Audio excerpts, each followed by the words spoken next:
Hello and welcome to a Bad Painting Friday. Welcome to Asylum Atelier. Welcome to a creative discourse. I'm a little slow today, as you as you can see. It's probably because I'm all over the place.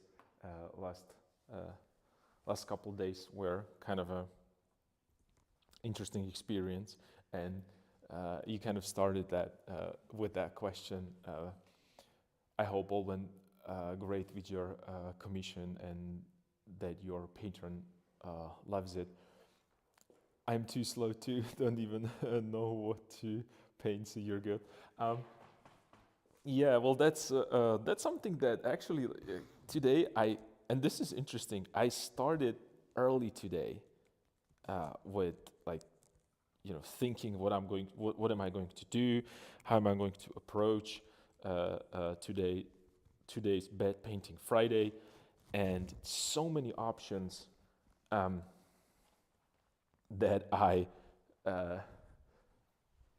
was kind of considering and oops, I'm sorry, my mic. I need to adjust my mic just a second. It's just flying all over the place. All right, I think I'm good. I was kind of back and forth with what to do. Am I going to paint acrylic? Am I going to do some other composition? Am I going to do this, that? And I know that I promised you a bunch of new things. And it's all in process, but because of that commission that I was finishing, it took me a lot of time to figure out certain things. And I haven't had a chance to fulfill all the promises. So, but then, that's that beauty of painting, that sometimes you have something planned and pigments decide not to give you that. So, but I don't want to really be. And it's not like something pessimistic. It's more like it's the beauty of that exploration that we talk about a lot. But about the commission, they liked it a lot. The only problem that we have right now, and that's why yesterday and day before yesterday, I wasn't able to stream because there is a problem where to, since it's that big. And it almost feels sometimes that you promise to deliver 2 meters and they think like, okay, he said 2 meters, so maybe he's thinking 180 and then at the end it's going to be 160. So that's kind of like a thought process for some people when it comes to this commission. Another thing is they don't really understand that, okay, 2 meters means not necessarily that you have 2 meters from top to bottom because of a frame and so on and so forth. So we have a problem to find, it's not a problem to find the place. It's more like there is right now multiple places that they would like to have it displayed. And I went to different places. I saw certain other areas where it could be displayed. A problem is that either they don't have enough space to fit it there, or usually the place that the places that could be displayed, it's more like an area for temporary exhibitions. Right, so it wouldn't be able to stay there for a longer time. But we have a couple places that it could be a place. So it's still here. I said that I'm not going to just leave it somewhere outside. So it's going to be secured here for now. By the time we choose the proper place. So it's kind of that sounds challenging. Yeah, it is kind of a challenging, but it's not a bad way. Like something that it would be difficult. This is not the first time that something like this happened to me, and I'm not the only one that experienced this kind of a difficulty. So it's nothing unusual. It's just it's not even frustrating. That's not the right word. It's more about it's unnecessary time that I have to, not unnecessary, it's an extra time that I have to invest in things that I was not thinking about necessarily. But that's what it is. That's what it is. It still would be great if it went smooth. Here's the thing. Is there anything that ever went smooth when it comes to me? You can see this on stream all the time. There is that beauty of nature, whether it's light or it's just the pigments, that is just so, it's part of it. It's cool. It's fun. I don't want things to go smooth because it's going to be boring. I don't know. I like a challenge, because here's the thing. With that challenge, I went through different spaces, different areas. I saw different paintings. I saw different setups, different architectures, and this is all part of me. We talked about this a couple times before, and also last time when we talked about composition. It's that I don't really struggle with ideas of what am I going to paint next, because there is so many other things that I would like to do.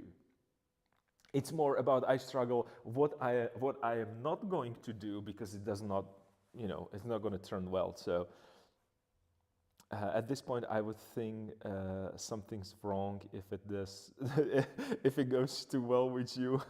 If I'm half joking still. No, yeah, that's exactly, you're absolutely right with this. I would be worried that something is happening. That there's just, it might be. We talked about similes and simulacrum, I think, the book. So I would think that I'm in the matrix, that something is, or I don't know. It's just something is not right. So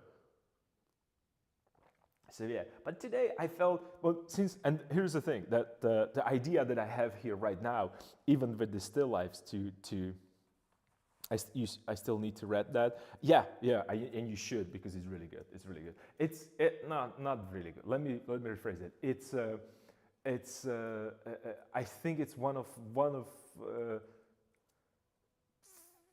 few influential books from philosophy that that kind of spoke to me. Contemporary philosophy. So I'm pretty sure that professional or philosophers, they would have a lot of problems with this. It seems like it's a lot of holes there, and so on and so forth. They would dissect. They're dissecting it, so you can read a lot of papers on that book or on that philosophy. But it's more like a. The reason I guess I like it is because it's kind of a contemporary problems that it talks about. Or proposed some ideas that are kind of used today, and it has something to do also when you're like George Orwell and his either it's Animal Farm, which is, I think, one of the greatest commentaries on present, or a little bit more complicated. 1984, same subject, same kind of a commentary from slightly different perspective, a little bit more advanced, a little bit more,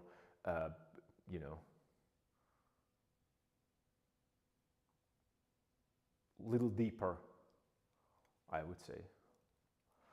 Anyway, that's not what I want to talk about today. What I'm saying is that you're going to have these back and forths with. You also wanted to read 1984. Oh, you should. If you want to be scared about what that person saw and was thinking about so many years ago, that are actually part of day-to-day life, and how could he know that? It seems like he was part of he was disconnected from Matrix, and he could see it, from outside. He might be also sometimes overrated in between. I'm more of a a casual reader than a scholar when it comes to these things. So, and the same goes for paintings. You know, when I talk about painters, it's not from that kind of a you know, research point of view in terms of art history and historians and you know, chemists that they dissect the paintings. I'm looking at that strictly from point of view of another painter and how he talks to me as a painter rather than, you know, looking at these specifics. So same goes for my book recommendations. Think of these as a really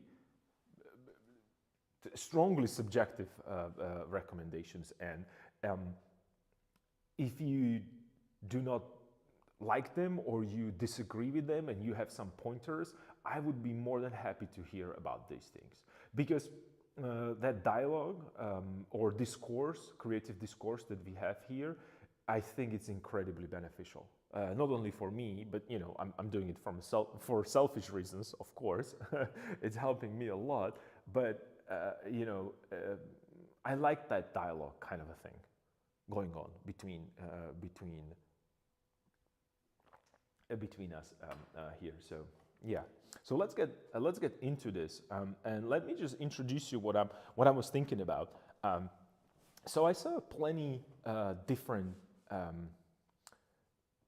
places. I saw different museums with temporary exhibitions or permanent exhibitions, which are not necessarily museums that I would go as a painter, because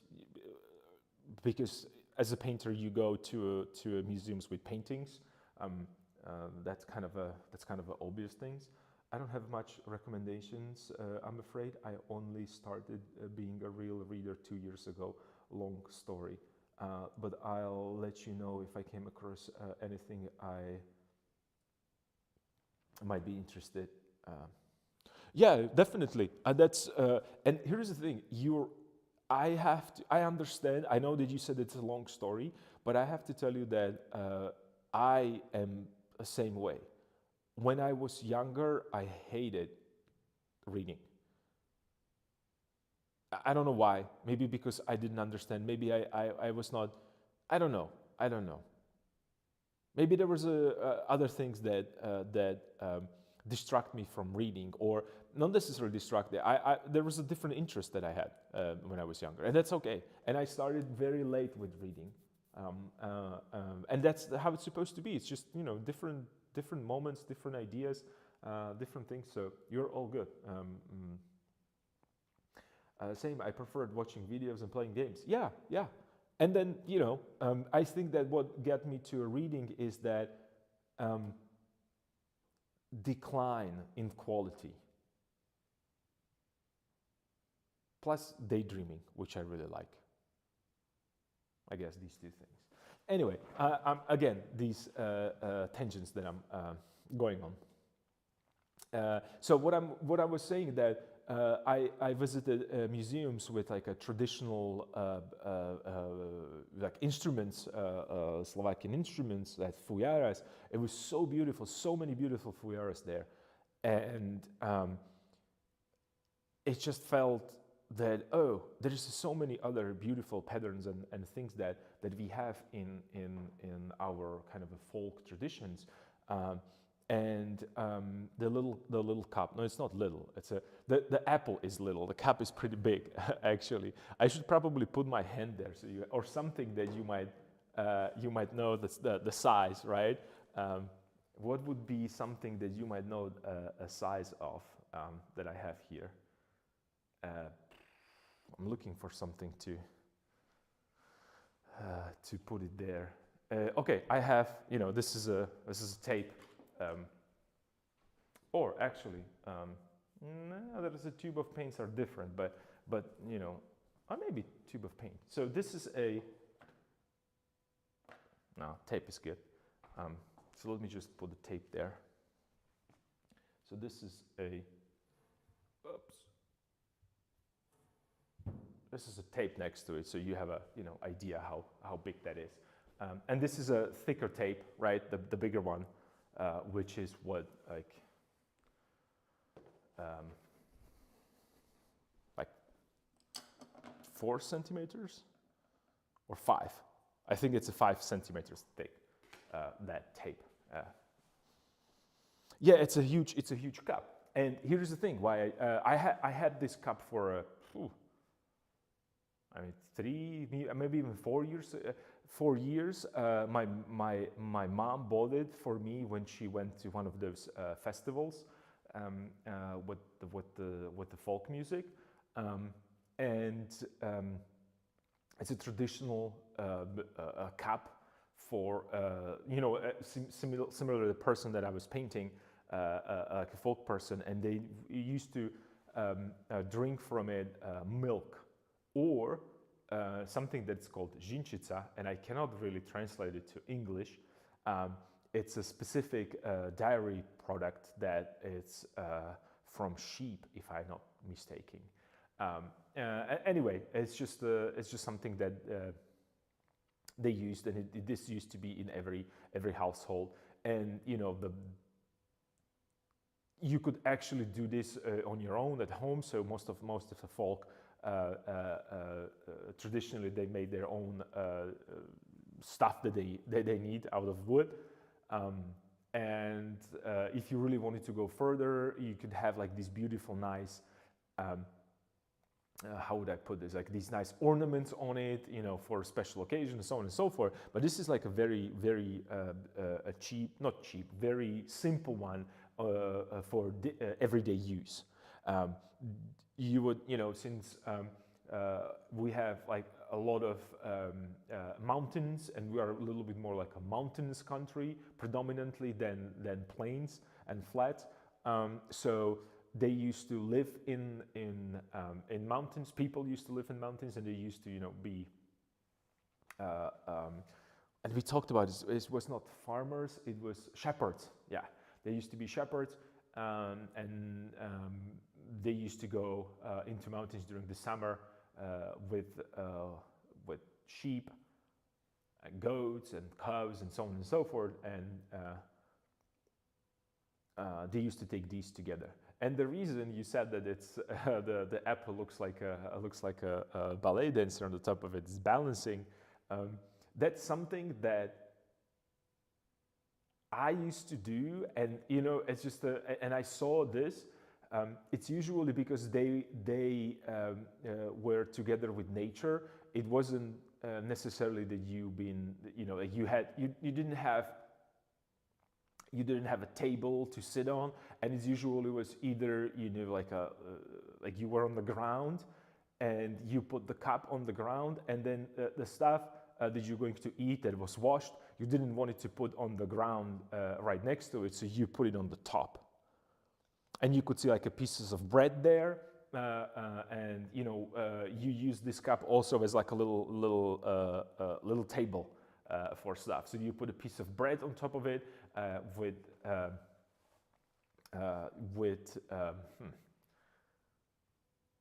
brinza, which is another Slovakian dairy product that you put on top of it, which is like a delicious, very smelly cheese. And yeah, and that would be your breakfast, or even lunch, right? And these are the paintings that I would like to do right now. I want to do a little bit more of that, since I have a lot of these books with patterns that I been examining lately, and also that project with that commission started the whole idea of making a female, and also a little bit more like a traditional thing. So I might do a couple of these, and also since I've been just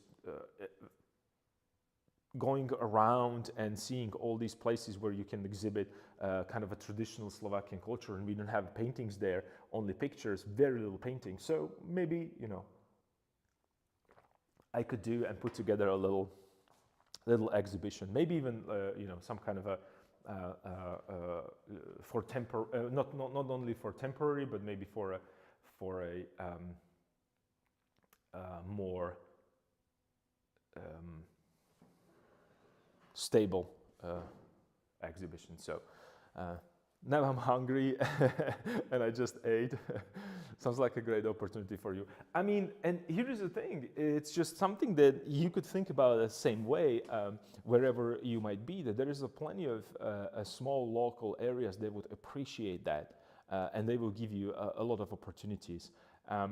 The only thing is that you're just going to invest your time and you can't really expect enormous returns, if any. So, you know, but it's a good opportunity to see things. You can get, you know, behind the scenes for the museums. They can show you stuff that, you know, normally you wouldn't be able to see, and so on and so forth. So, you know, it's more like and I try to I try to describe this to everyone that I talk to. For me, it's more like an investment rather than just, you know, something that I would paint and then ask money for immediately. It's difficult though, yeah, because, you know, you still have to live and eat some way or another, right? So anyway, that's not the. I mean, if you're inspired and ended up making them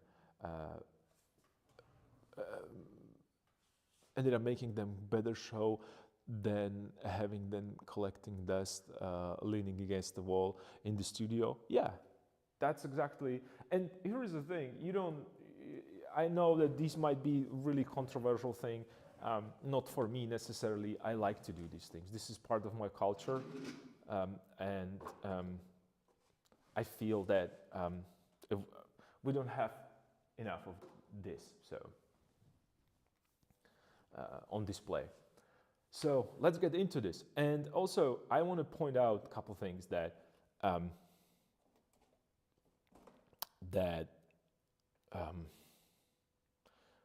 want to be exploring today, because after all, it's a Bad Painting Friday. I want to do something like a little less. I don't know. I was actually putting down the grid, and then I realized that do I even need that grid there? Let's just start without. Let's just paint. That was my idea. So what if I just paint without necessarily thinking about specific things, right? So I'm not going to draw a perfect, you know, boundaries for the shapes of a cup. I'm just going to start throwing pigments down. And this is one of those boards that I talked about. Let me just bring it to show you,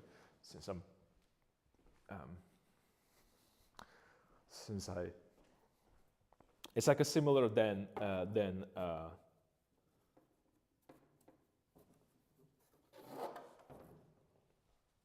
there you are. It's a part of that. There it is. It's a part of that shelf. Just cut it, and I put a couple coats of gesso on top of it. Analog of gesso. It's acrylic gesso. So, couple coats, and when I say couple coats, I mean 2. So it's going to be extremely absorbent. I'm curious how it turns out. Yeah, me too. Me too. Me too. But it's going to be fun. This is a Bad Painting Friday, and I feel bad painting-y a little bit, or whatever the word might be. So let's see what's going to happen. I just need to adjust this a little bit, and I'm not sure if it's going to work. You can still see it because my back is, and also you have the little small picture underneath this. That's a little bit more what I see. I try to get as close to camera view as possible, but you know, certain angles are not really possible for me. So let's start with having fun, right? I'm going to grab probably a fan brush, because why not? And I forgot my paper towels. I hope that I'm going to just drop something again, and it's going to be. And here's the thing. I'm pretty sure that you have you're gonna have a bunch of questions throughout this process. So please just jump in and ask, and I try to answer all of them, because this is gonna be, I think, a wild ride when it comes to just, you know, just exploring this little setup.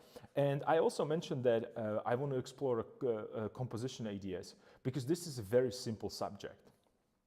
And simple subjects are extremely difficult, not to paint, but to make them interesting.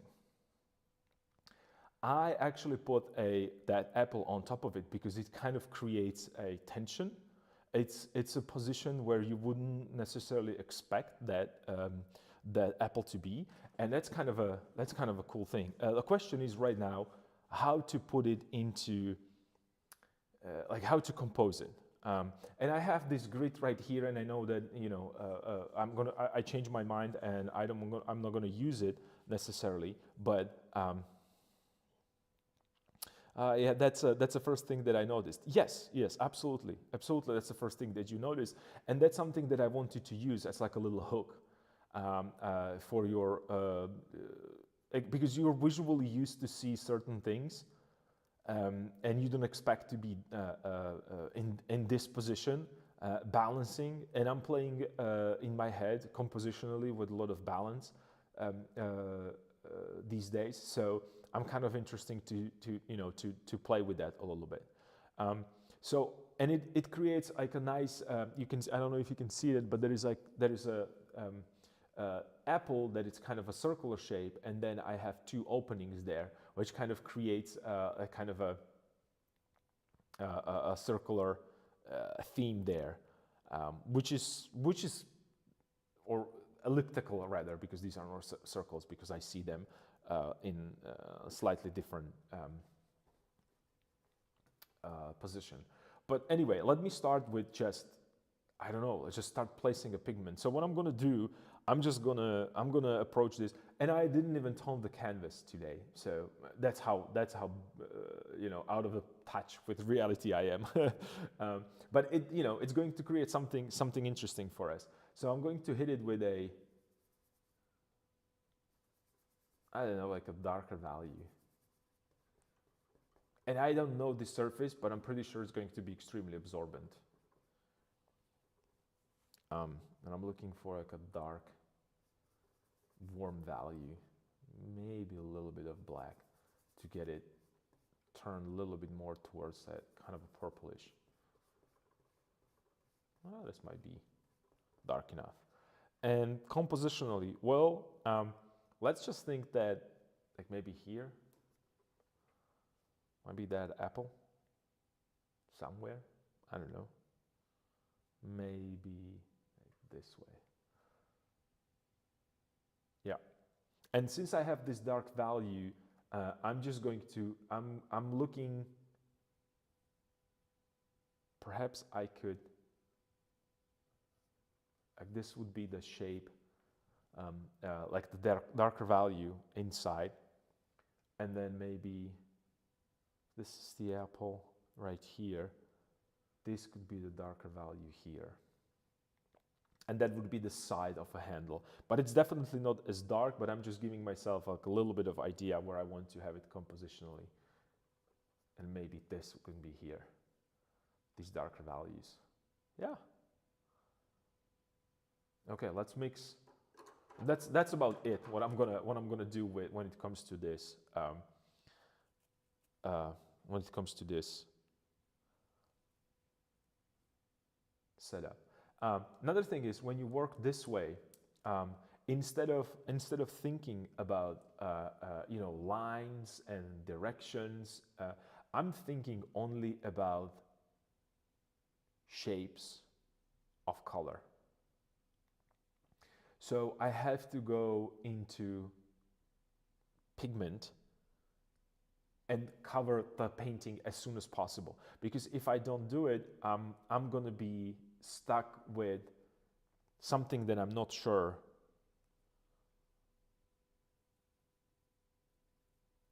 like I don't have, I have a certain plan in my head, and that plan, it's more about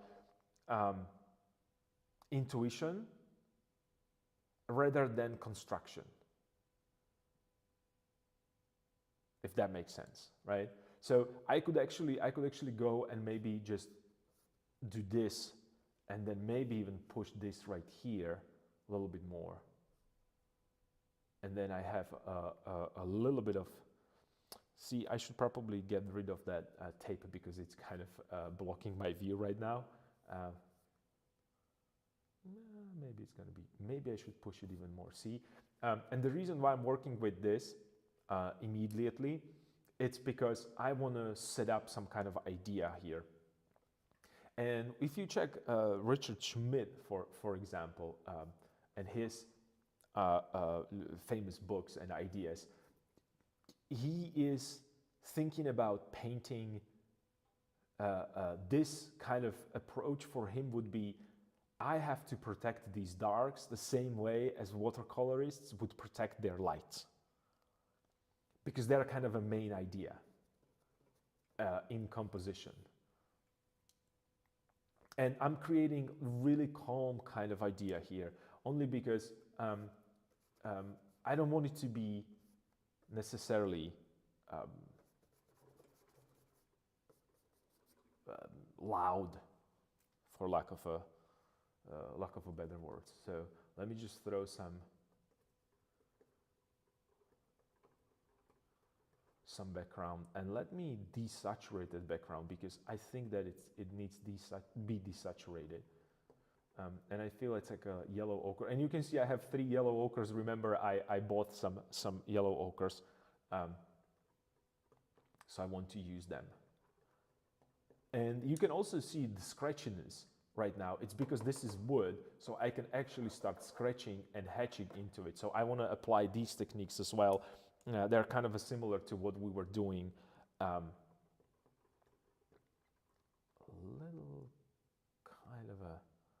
A little bit more neutral. I need a little bit more neutral, that background. I think this is a right pigment.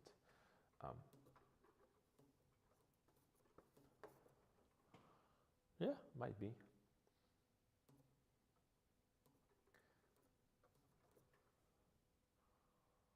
Yeah. Okay, so then and you can see that I'm using multiple brushes. And the reason why I'm using multiple brushes is because I really want to keep the pigment nice and clean, right? So I'm using a lot of pigment.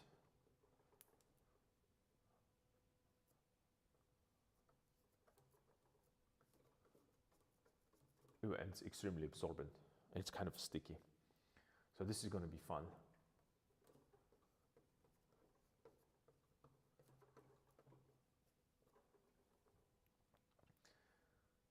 So I want to keep this desaturated, and the reason why I want to keep these desaturated because this has a lot of saturation, and then there's a red accent on the top, which is, believe it or not, I think that like it is saturated in the shadow more than in the light, as I see it right now. Maybe I'm mistaken, I don't know. And when I'm talking about chroma, I'm sorry, not about saturation necessarily. So it would be somewhere here, maybe even, oh, okay, this might be so I'm gonna scrape this a little bit.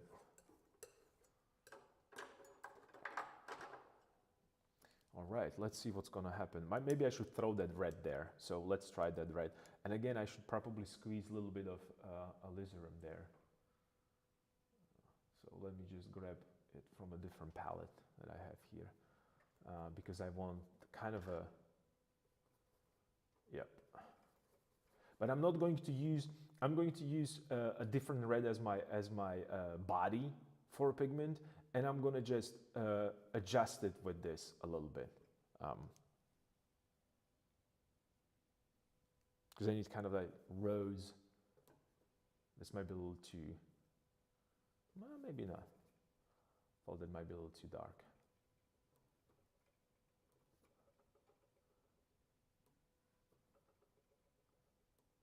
Could it be this big? Maybe. And I'm being really just, I'm just flowing around. It is not, because then I want to adjust it with this and create these kind of a nice soft edges around. You see, like quickly I could just create a very soft edge.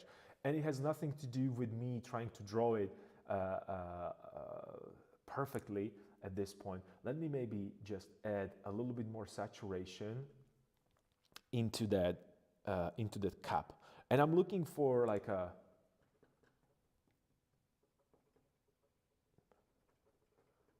commit value, something like this.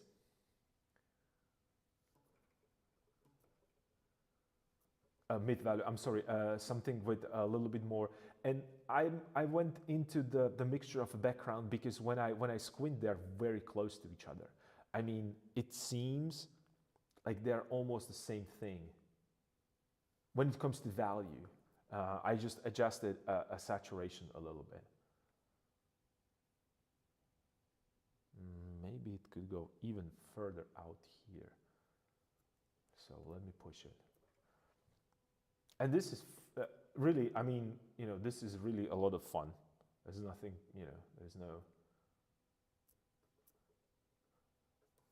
So this would be the area for the cup, maybe even slightly lower here. Let's see, right? So this is not, and then a little bit inside, but the inside needs to be darker. So let me darken it a little bit.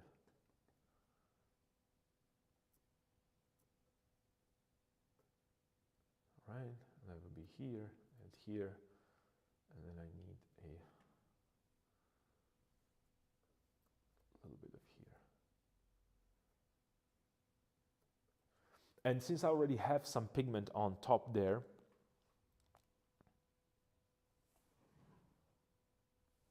I could, instead of just adding thin layers of pigment, right now I can push and pull these already existing ones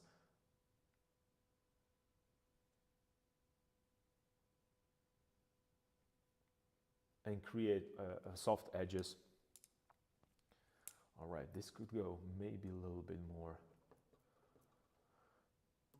this way here.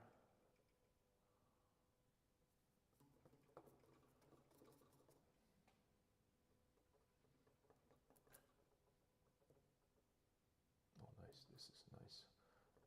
Maybe just a touch of that.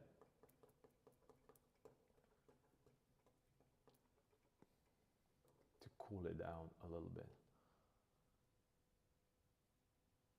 It would be more like, is this a halfway point? I'm thinking about composition right now.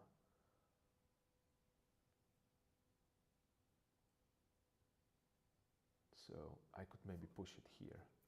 Maybe I could make this a little lower. Okay.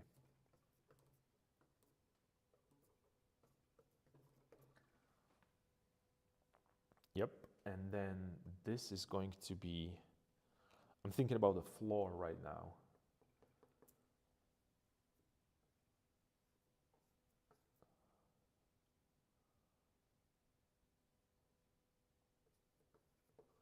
Maybe it could connect here, actually.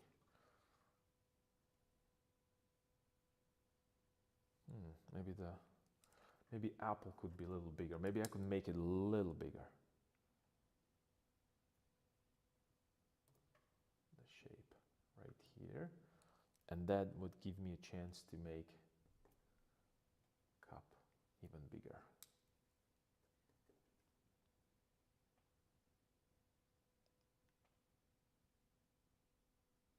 Yeah, all the way here, a little lighter.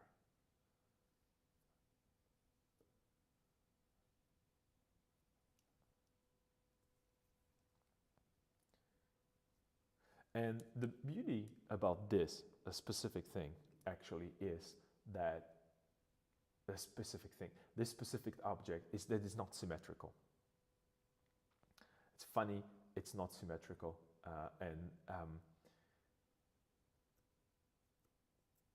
it might be a little bit more challenging to make it look right. Okay, I think I could push this little bit more saturated.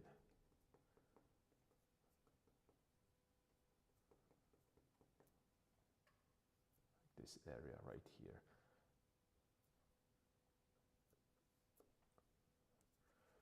What I'm doing right now, it's really just,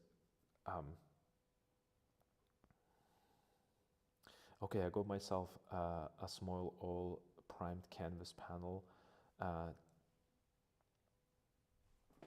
Just a second, I don't see very well. Okay, okay, I got myself a small oil primed canvas panel to paint with.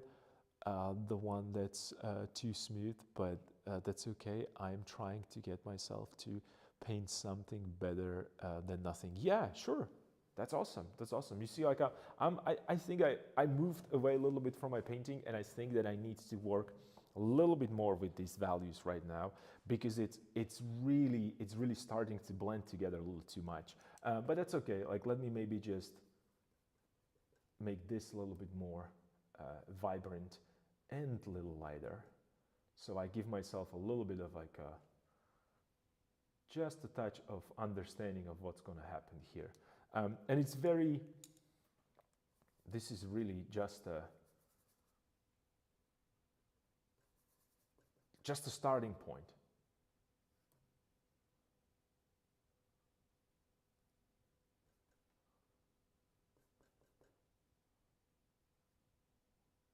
So nothing is set in stone right now.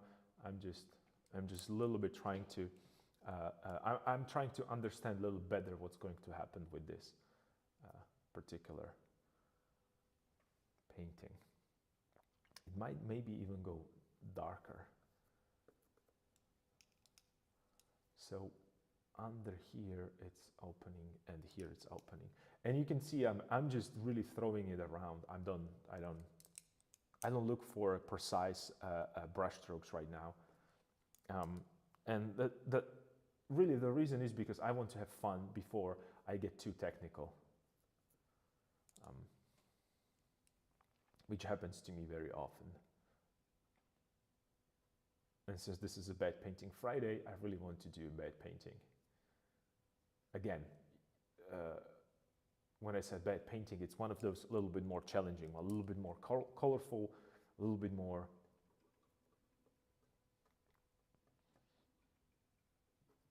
get a little bit more. Let me get this and a little bit more this, yeah.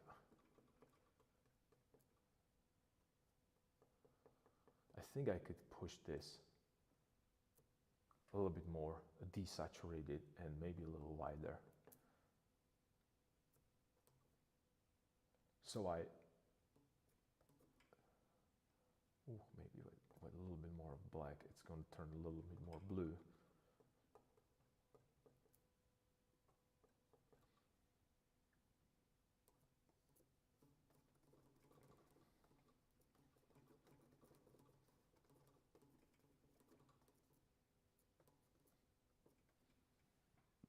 All right.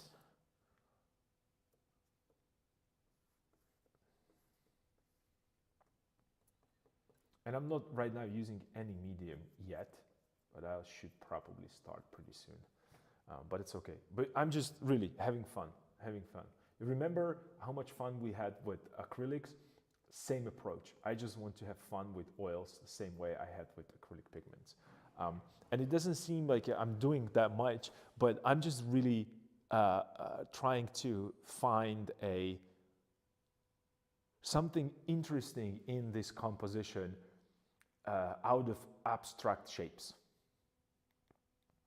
rather than just drawing it in, because this is very simple subject. I don't have that much ways to manipulate with this idea. I don't have that much options when it comes to, I don't know, like I want you to really enjoy a cup with that apple, instead of like some kind of a like really active, dark even composition. And by dark, I mean, so I would go too dark with a pigment. I want it to be, you know, I have a problem with these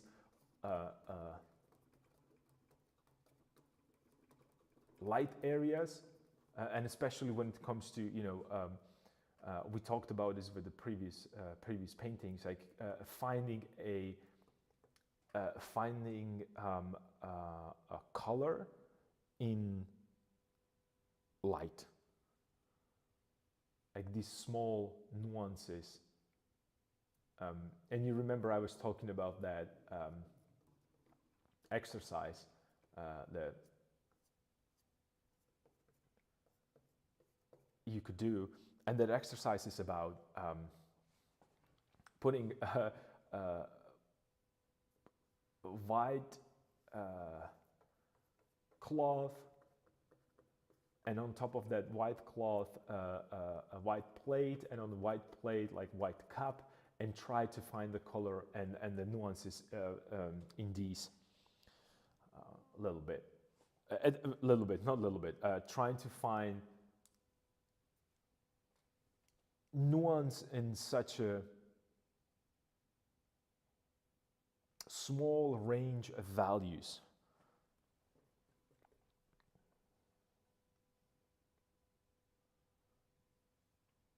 Okay, so that will be apple. I could actually go, I see a lot of blue here, so that's fine, that's cool. And I'm starting to see the shape a little bit more. This could go definitely higher. We could do like a little bit of that.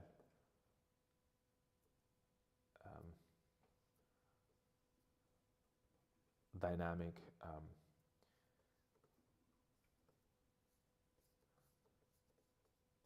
shadow here, and then lower this a little bit. Yep.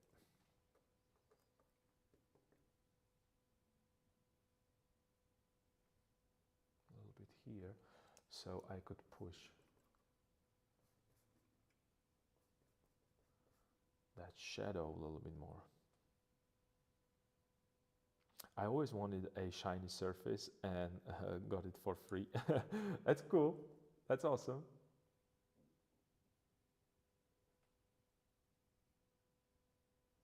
Maybe a little bit of here and there. That might be too dark, but that's okay. Let's maybe lighten it a little bit. And let's cool that down just a touch.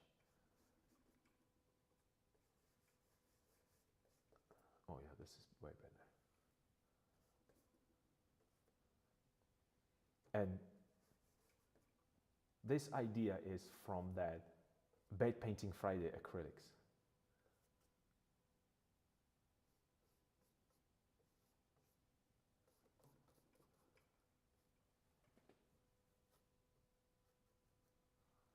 All right, just a little bit of this, a little bit of that. Make it a little bit more interesting. Let me see from a distance. So I'm going to roll myself away. Yeah, we're starting to see something. This is like a very impressionistic way to paint. But I want to push it a little further. I don't want to keep it in this stage. I want to start right now developing it a little bit more. It's a little too centralized right now. I can tell that compositionally it's kind of boring. And too obvious, and not necessarily, how would I put this? Not necessarily,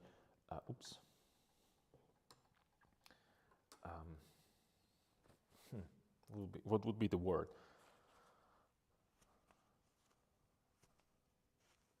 Most innovative, I guess that would be the word. But we're just gonna play with values and saturations right now. I'm going to find the composition there. So I'm gonna really keep my pigments clean. And I'm gonna squint and I'm gonna search for these beautiful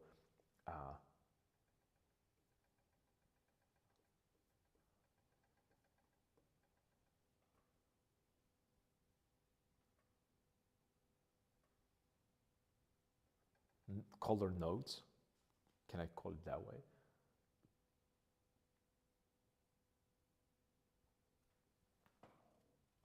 So I want to separate the edge a little bit, and then maybe I could find a little lighter value. I can see it here.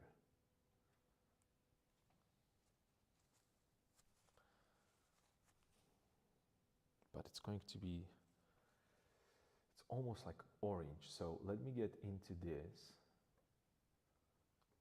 and a little bit of red in it to push it towards the orange. It almost feels like it wants cadmium orange there, like in these areas right here.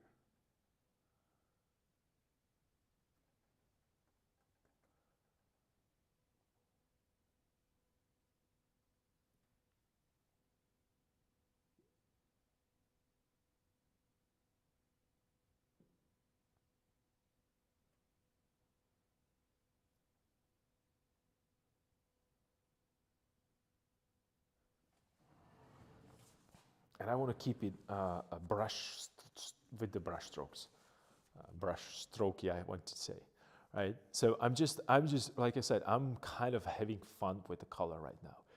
And I'm thinking about the color composition rather than anything else. And when I say color composition, I mean, I'm looking at that saturation, or if you wish, you can call it a, not if you wish, this is a kind of a, I don't want to say linguistic problem, but problems that painters have especially, is that, you know, we are mixing saturation, opacity, and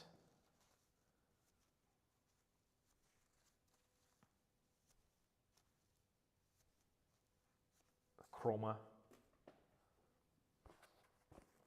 And sometimes when I talk about the opacity, I'm thinking about the chroma, because if I make something transparent, like visually transparent, that something is showing through, I'm creating a specific type of, or not specific type of,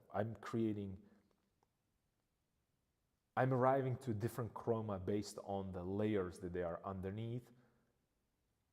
But I can do a similar thing with really, really high chroma pigments in shadows. So that's why that's kind of a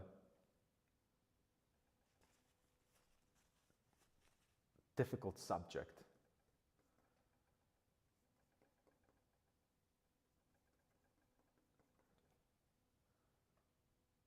to talk about. But I'm seeing like a chroma going like in this triangle right here. It's like a little bit more chromatic. It also falls into shadow. So this is a shadow, so it has to go darker. It's fine, but it has to be really high chroma. So it's almost like a pure pigment. And I'm just going to grab a pure pigment, not because it's supposed to be a pure pigment, but I already have a pigment that it's there. So I'm going to connect it together. That might be too much.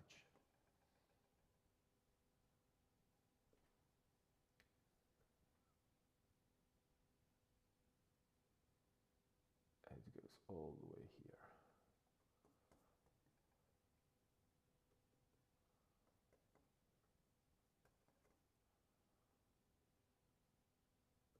And here. And same goes for this area right here. This is the darkest area, so it could actually go this and this together. Yep. So it's a multiple things together, value and chroma.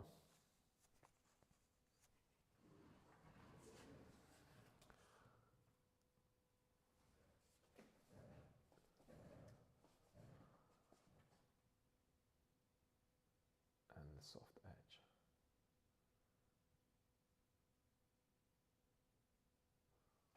Because you know how much I like soft edges.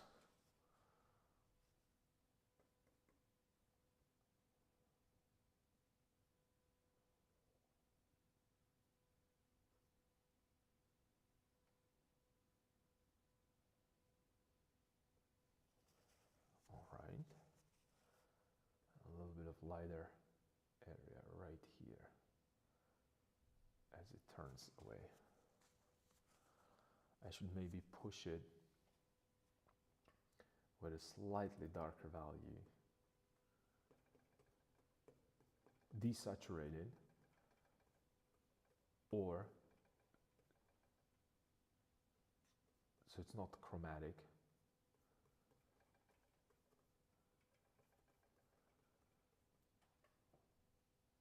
Right here, yeah, that will work. That, and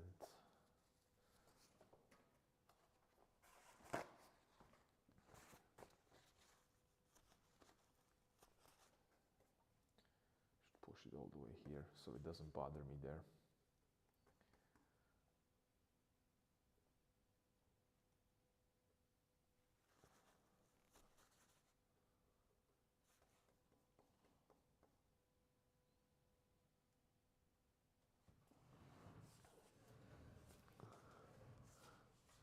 I'm creating my composition,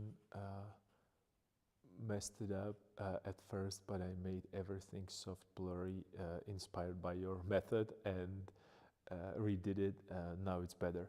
But well, see, right now this looks very, very bad. What I have right there, it doesn't really look that appealing, and I understand that. But what is important for me right now is to get the right colors, and I can start adjusting things. I can tell the shadows are a little too dark right now. I can tell that my cup has no correct shape, but you know, I'm going to correct it. I'm not really afraid of that. Why? Because you know, it's a bad painting Friday, and you know, I'm just gonna try to do something that. It's about the process. Yeah? Yes, it's about the process, but it's about that. It's about. I could start right now doing this, you know, which would push me into a. I have faith in you. Great, at least one of us. Okay. What I could do right now is just stop right here and start measuring and going. Okay, I need to be here, going this way, and then it goes here, and then it moves this way direction, and then goes up like so. And then I would be, okay, I see right now, so I have to have this pigment right here, so I'm going to color in between these lines, and I'm gonna get the right shape. And I would fall into same, speaking of a bad painting Friday, I'm doing one thing differently. Still no medium on oil prime surface. It seems to be easier to deal with. Less slippery, so I'd be interesting to see how it evolves. That's actually an interesting point that you're making, is that you are not using any medium. Well, naturally, when you think about it, right now, I am on extremely absorbent porous surface. Like these pigments are, oops, of course, I dropped it. Just a second. Yeah. So they're extremely porous. My brush, it's really dragging. I mean, it's dragging on that surface. It doesn't slide properly. You might think that that's a problem, that's a mistake. You might be unhappy with that kind of result, and you are.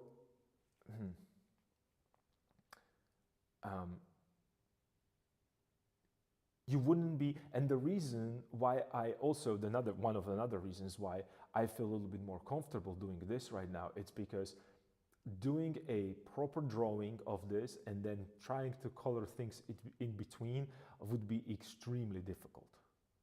No, that's wrong. It wouldn't be difficult. It wouldn't have a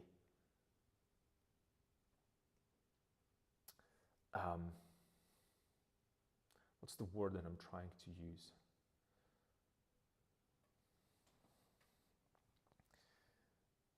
I wouldn't be able to get the results that I'm used to when it comes to drawing.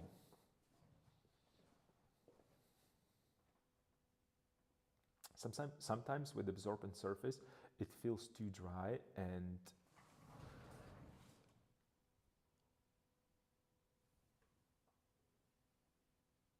just a second, and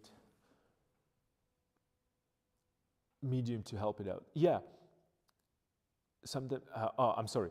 Sometimes with absorbent surfaces, it feels too dry and tough, so I have the tendency to add medium to help out. Yes, and again, these are, since this is really a bad painting Friday, I want to explore an experience. Like I want to grab, let's say I see something that I really like right now, and that's like a little light, a little more, little light chromatic note right here, and I want to really push it and have it there because I like it.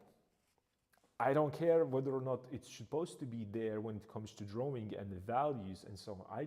I see it and I like it there, so I'm going to put it.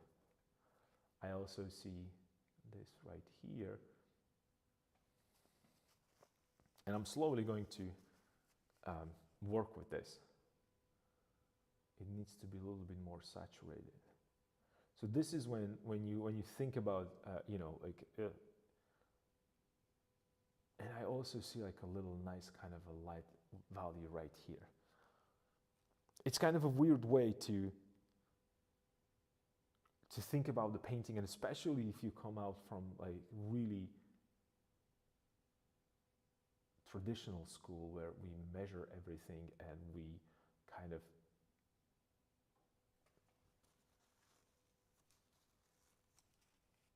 we're trying to describe every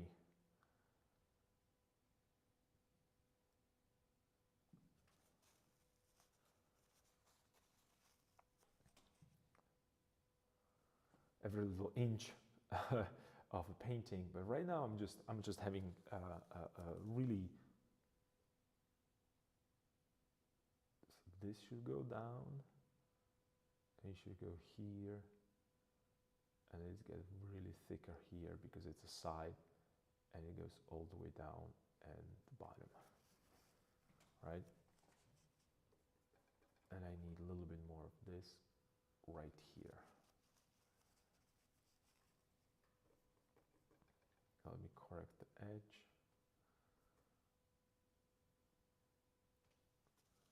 It's too much.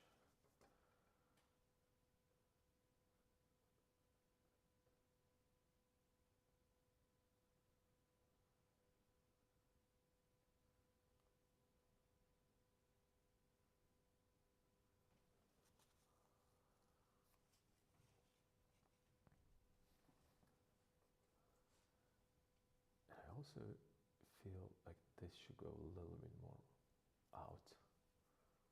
So I'm just going to push it there, and then it goes down, and then it changes the direction here, like so. All right. And also, I realized that there's a, not realized, but I should probably include the lighter value right here of the background. And it's interesting because it seemed like it should be. So this is going to be a difficult part because these are the area of background and the handle. When I squint, they are almost the same value. Well, they actually are the same value. Like this part and this area right here. The difference between them, it's in chroma, and it's in temperature. Or maybe like this is leaning more towards desaturated, cooler version, and this is, and the wood, it's a saturated, a little bit more warm. So I need nice clean pigment, and I need to push as much saturation as I can into it. And this is when these cadmiums for impressionists would work really well, because making a nice saturated value with just yellow ochre, it's really challenging for me.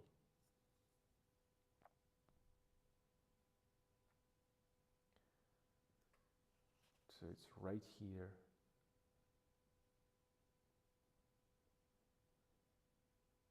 And then right here, and maybe slightly even lighter here.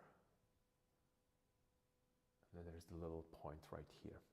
So I have to develop this really slow shift in temperature. And in chroma.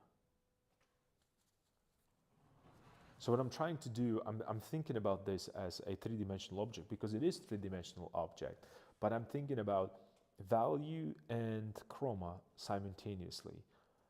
So I'm asking myself, well, this should be darker and more chromatic than the opening right here, which would be lighter and less chromatic.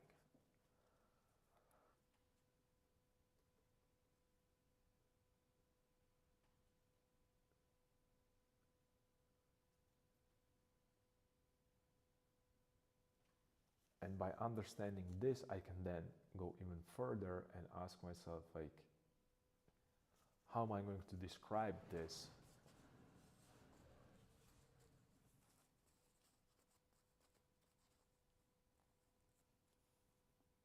Edge best way possible, because I see this is like it's getting, I'm getting a little too much caught into details, because I kind of like that little spot right there, and I'm just working around that. But I have a little edges around here, around that opening, and you might be able to see it on the photograph. It's kind of it's changing shape. And if it's changing shape, it's changing a direction of a plane. And if it's changing direction of a plane, it's changing a value and saturation as well. So I have this value of a side plane. I have a value of a front plane. I have a value of a side plane. But between them, it's another plane, which is in between.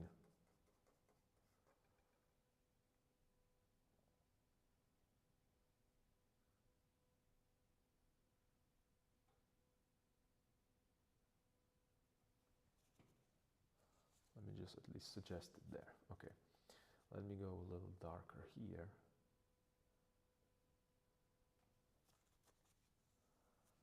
All right, and then lighter here.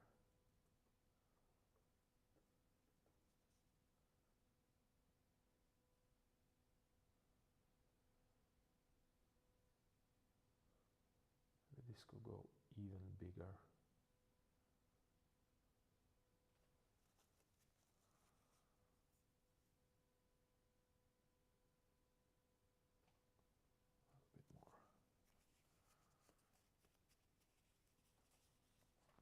So this could go lower.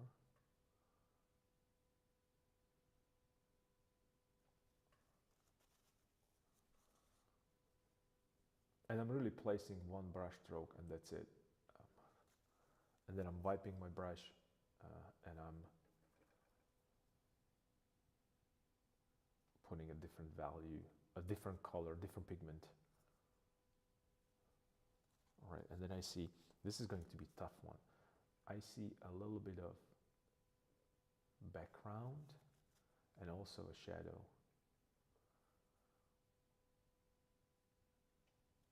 So a little bit of background.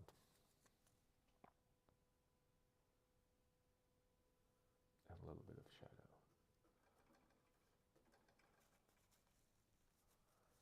So this would be that area of, remember I talked about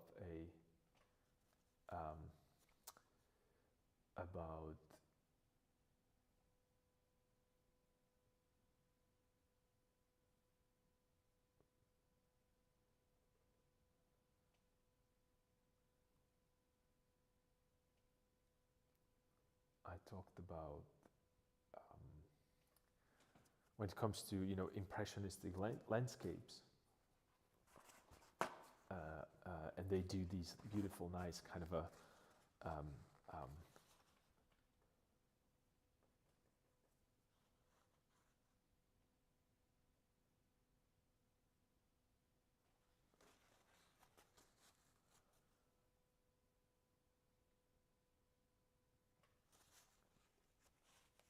I'm sorry. I'm really trying hard to focus on this because it's causing me.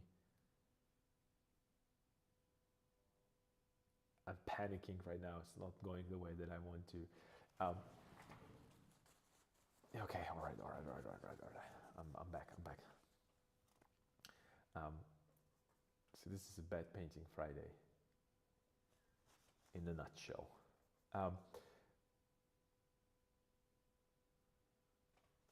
I'm thinking about these impressionistic paintings that the landscape paintings that they have these nice kind of openings and these little touches of color in the leaves and around the leaves when they're creating these like a tree scenes, just the suggestions of a space behind them.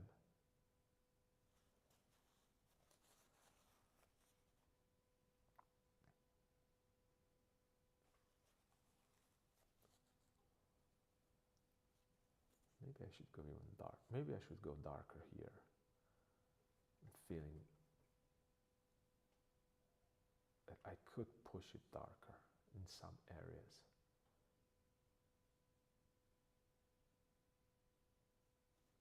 Especially here.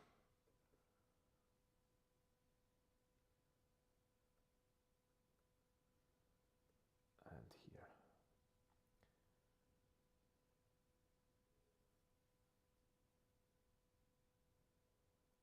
And here.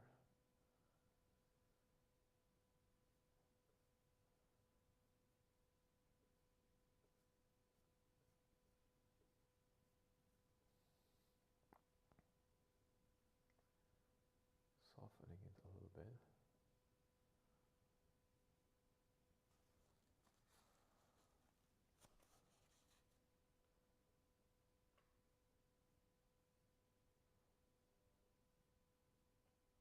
So I can see the overall shape, whether it's working or not.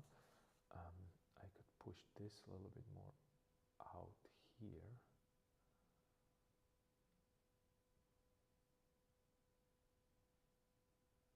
And down.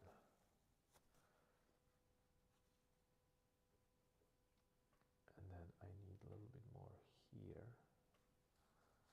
All right, but with a different brush because I don't think I can fit that.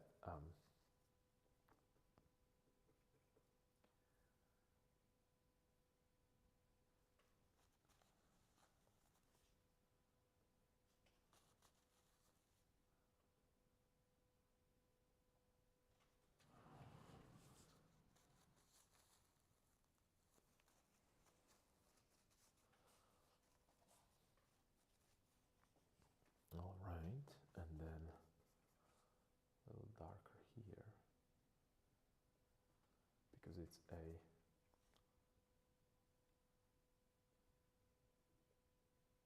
plane that goes away from us. But I'm losing that saturation there.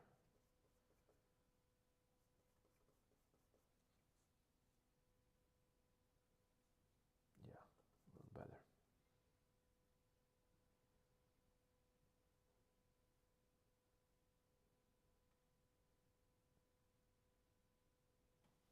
A little bit more saturation, and I feel that this saturation could be here as well.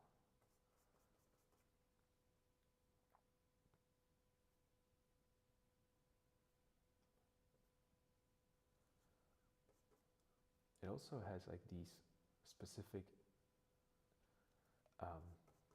planes because the way how it was cut.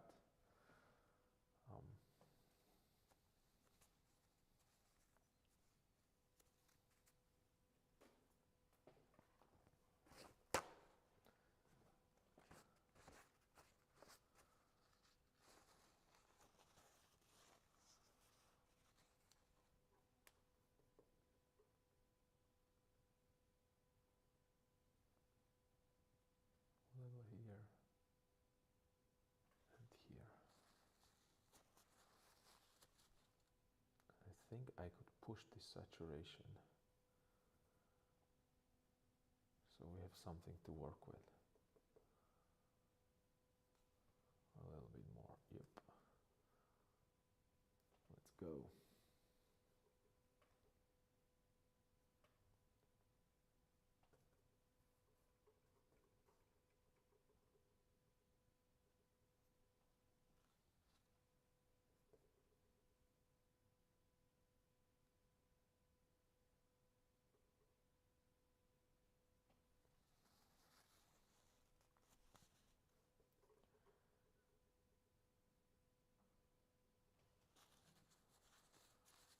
Okay, and then I think that this could go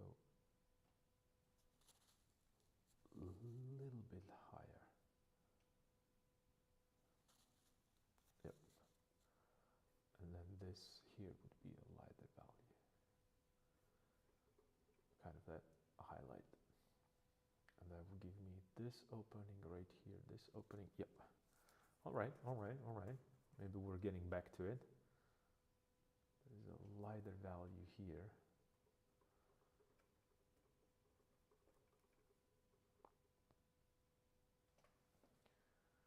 Yep.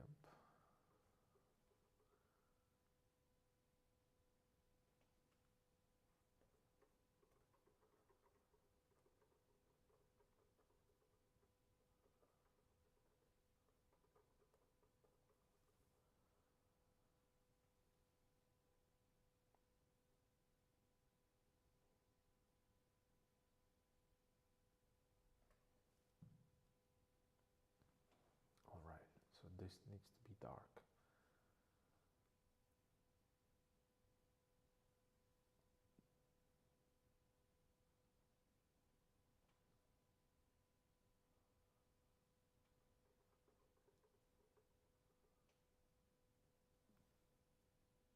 Right here, and right here.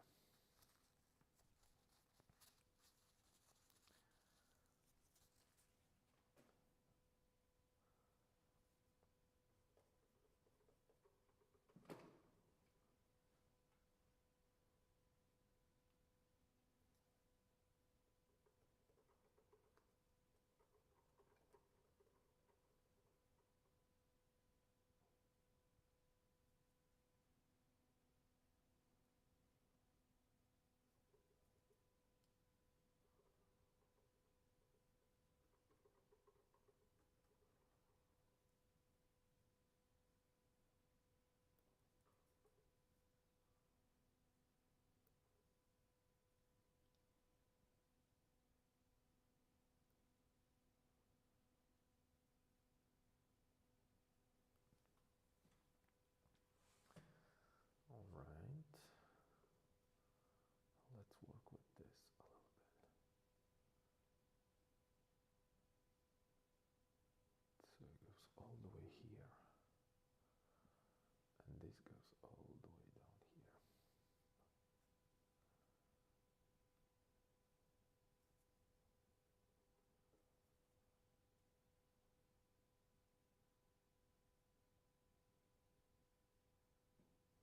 I have this here.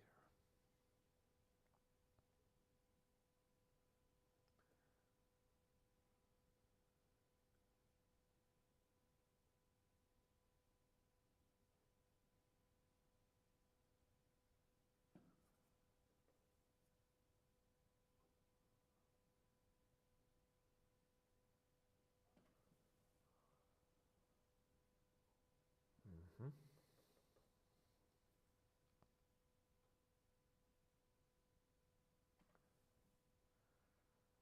I feel like this is the most difficult part here, to make this.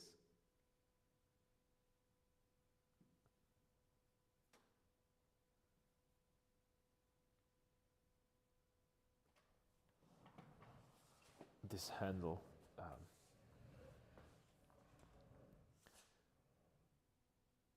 look properly.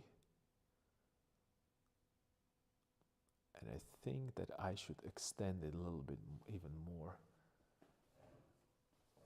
It almost feels like it's too thick. and it might be because of the boundaries. Let me just do this real quick.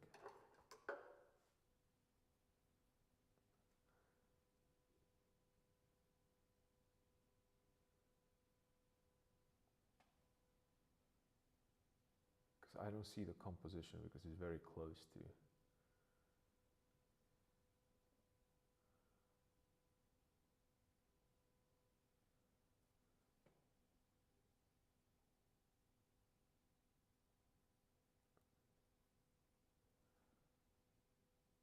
And you can see that I have to reinforce this myself because I can't really judge this properly. And it seems, because I'm going with the pigment all the way here and all the way there, naturally I want to extend this more and more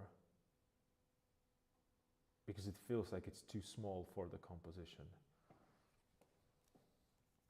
It has slightly different shape. This goes all the way, this goes a little lower. So this is what I needed. This goes lower. And then it moves here. That's what gives it that little bit more distinctive shape.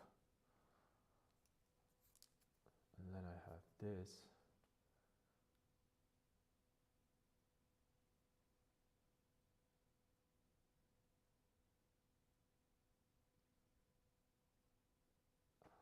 Going here.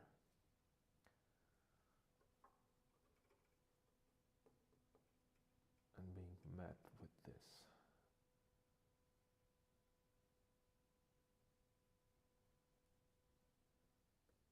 Right here. And I have a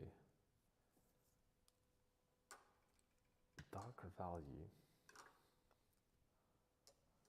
Okay, let me just wipe my brush.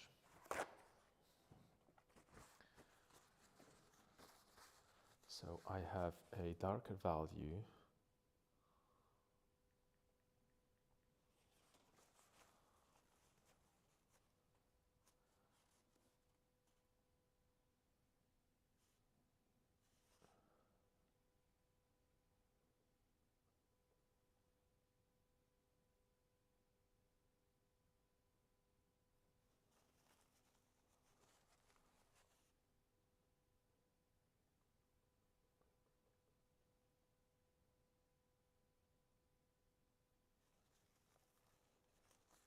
Okay.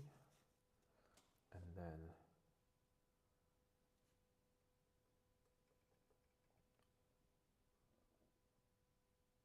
here.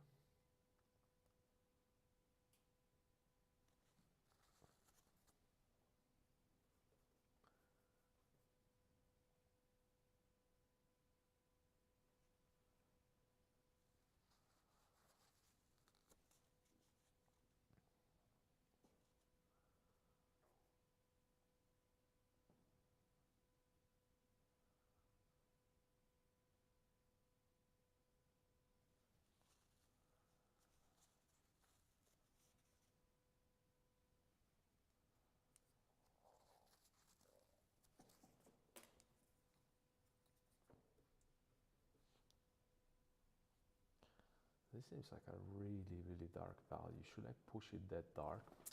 I don't know. I think I should.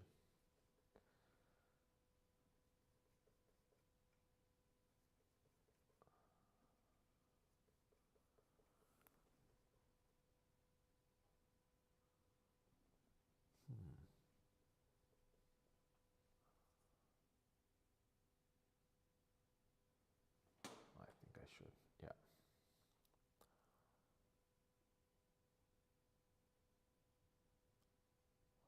I think I definitely should.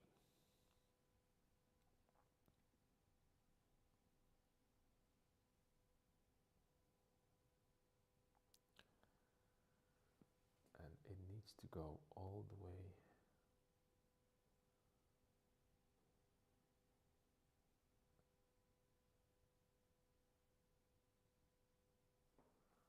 All the way here.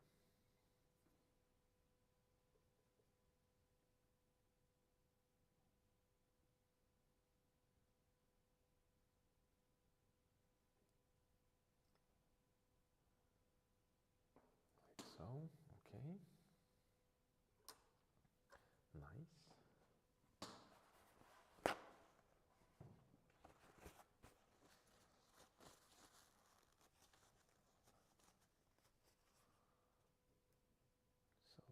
just adjust these, can go also as dark here.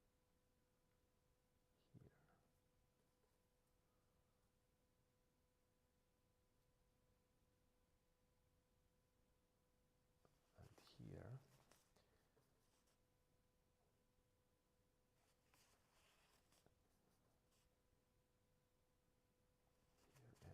Here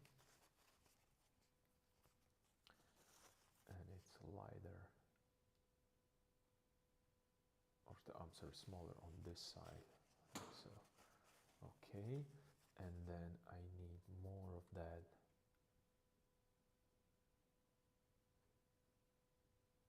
here.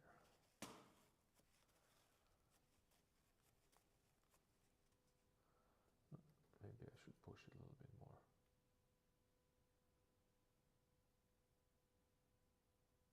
This way.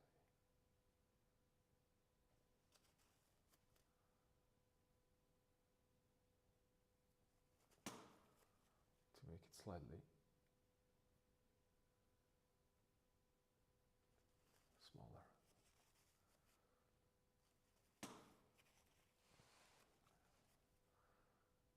And this needs to go in.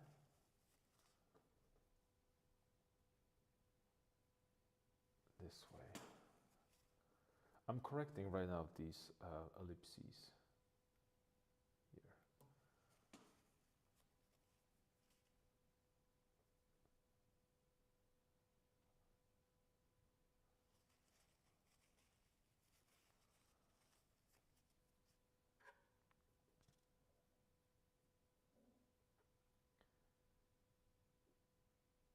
There's a shadow here. That's from that apple.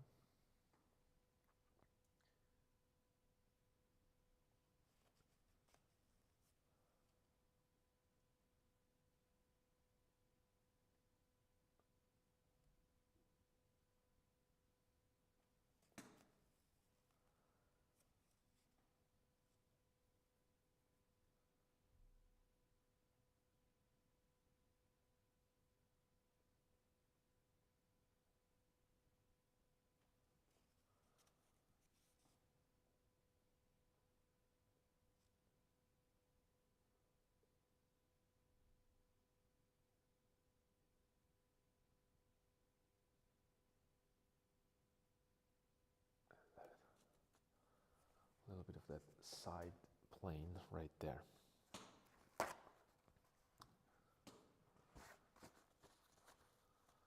Right, and then I have to correct this as well.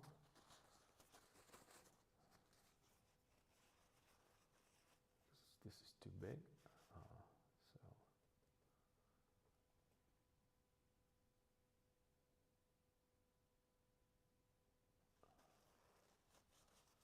So here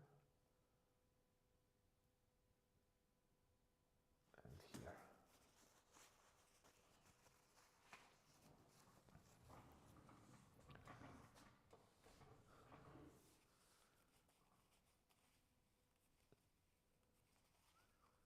Okay, I think that that cup is still a little too, so I'm going to be obsessing about that shape right now, but you know, it's like a main feature, so I have to work on that.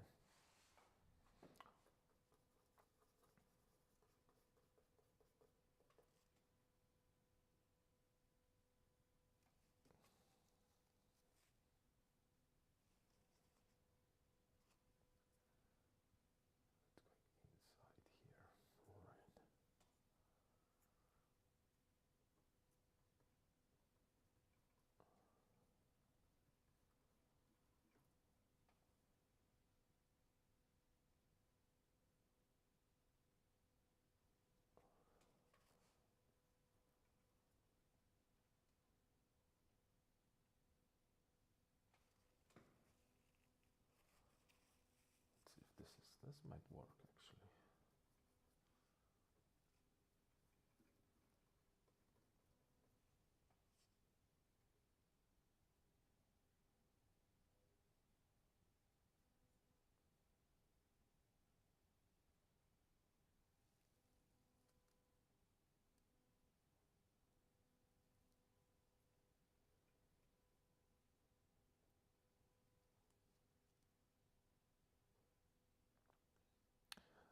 drawing a right mug is hard enough, and your mug is a weird scale too, so it's a challenging.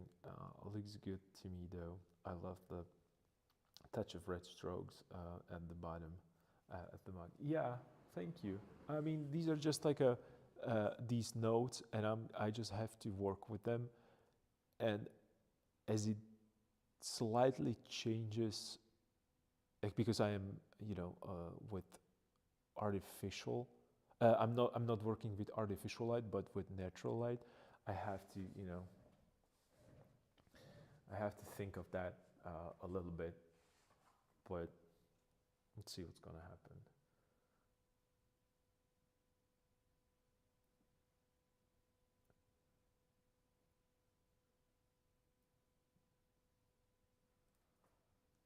So I'm going to lighten this area right here as well, so I can shape that.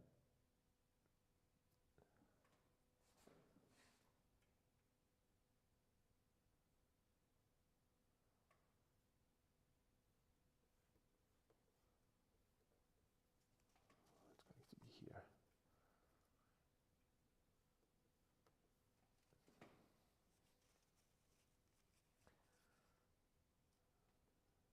Maybe even lighter. I can maybe make it even lighter. I see like a little bit of.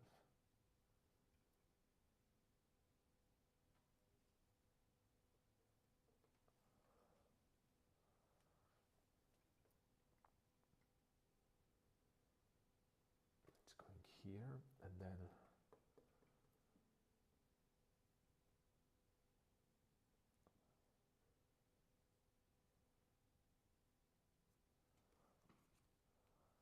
softer here, and I see I get.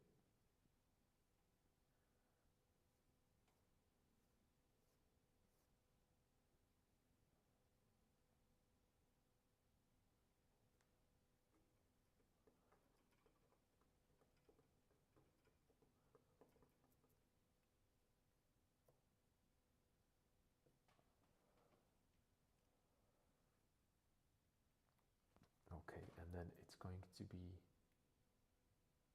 same value here, then it goes up, and there's that little darker area right there, which I need to push a little bit. So it's right here. That will give me a little bit of that shape of that mug. A little better, a little closer.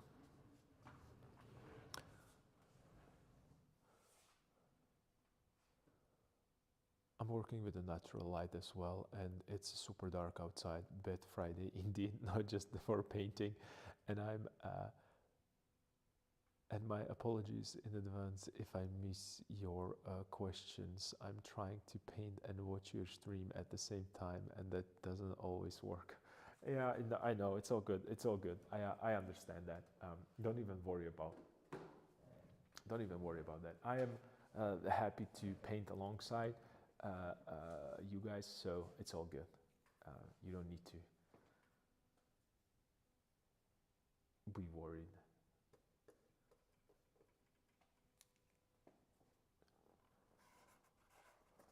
Okay, let's give it a little bit more shape.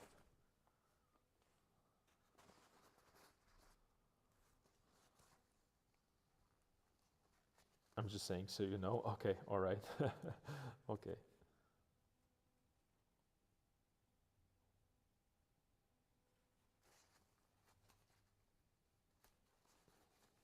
All good, all good.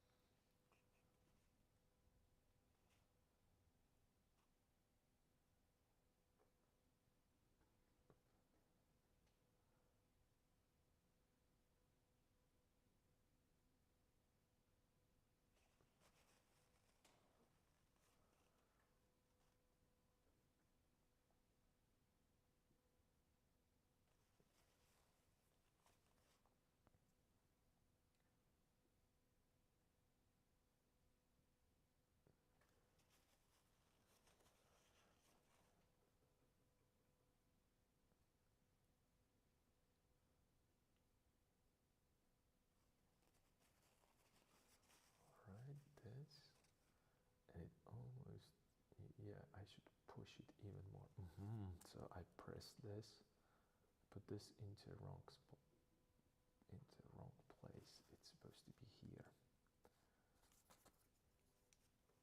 No worries. I'm gonna correct it right now.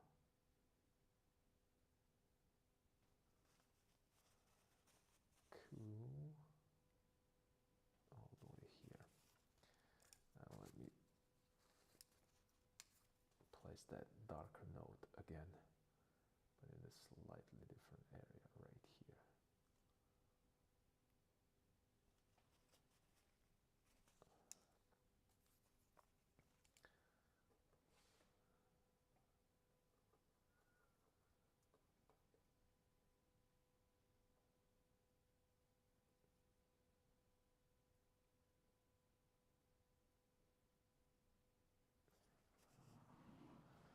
All right.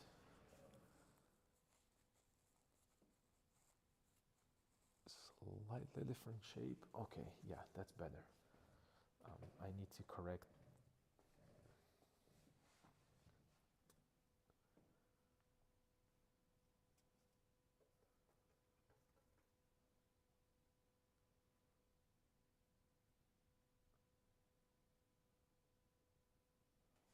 Let's correct this shape.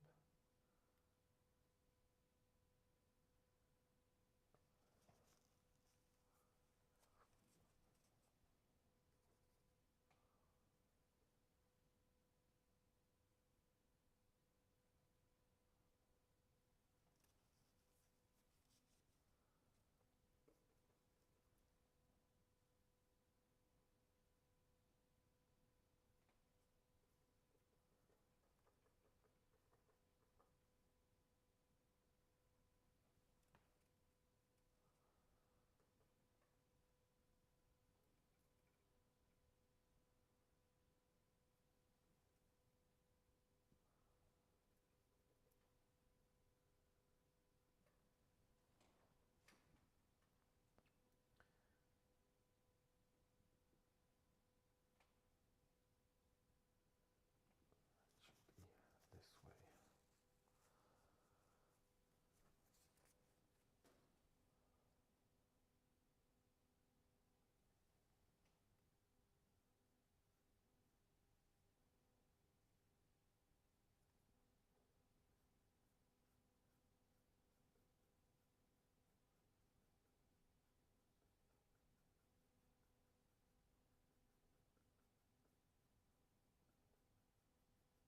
Just to soften that edge a little bit. All right, and a little bit of here, softening.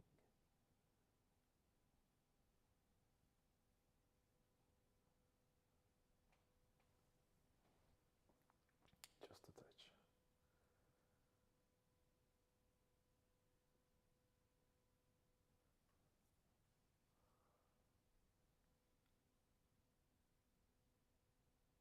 Yeah, I think it's a little too, yeah, I think it's a little too, a little too, a little too tall compared to how wide it should be. So I think I'm going to take this away a little bit, just a touch, because that shape kind of bothers me.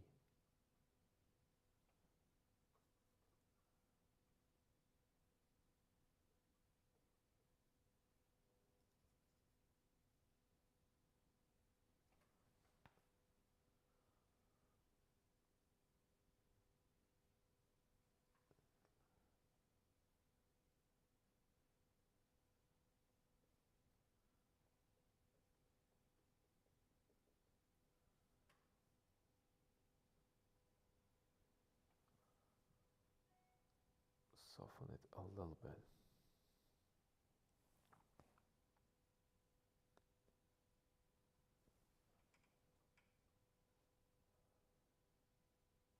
Yep. And right now,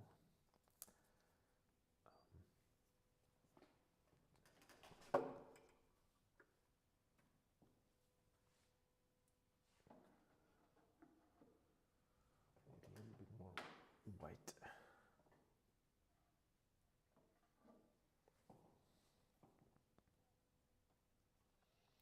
I didn't clean my brush yesterday. I was too lazy. Kind of relieved that that's.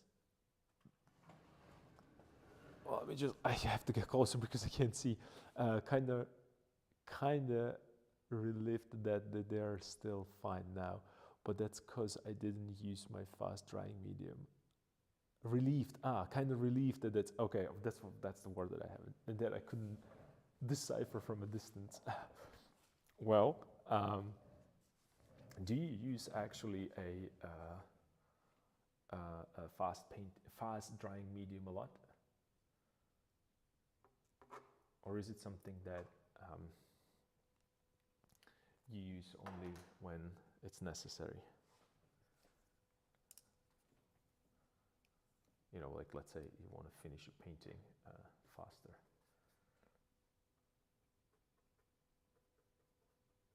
Because of, I don't know, a client is asking to have it done. Yes, out of habit, because of plein air, I do. It's ideal. It's ideal to.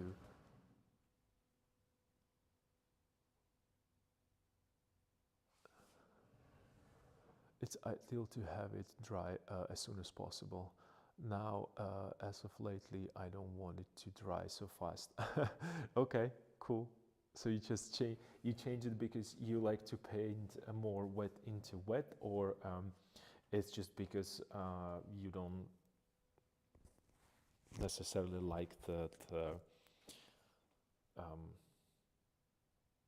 yes means that you want to paint wet and wet. Okay, yeah, that makes sense.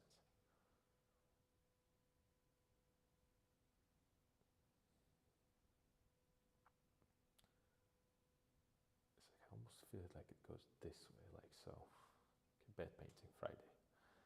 Let's explore these possibilities. Let's make it a little bit more interesting. So it's going this way, and then this could go this way.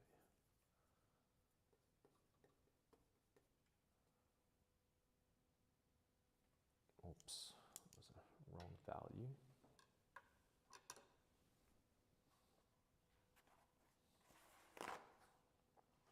Oiling out is wet and wet. It's a wonderful feeling and easier to judge the values. Oiling out is annoying. Yeah, oiling out is annoying. That's true. That's true.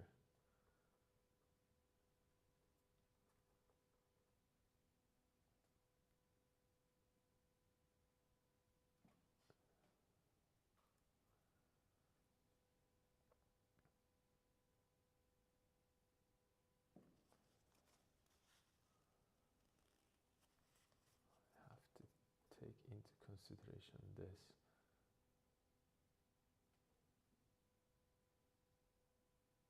Like it has a really thick edge.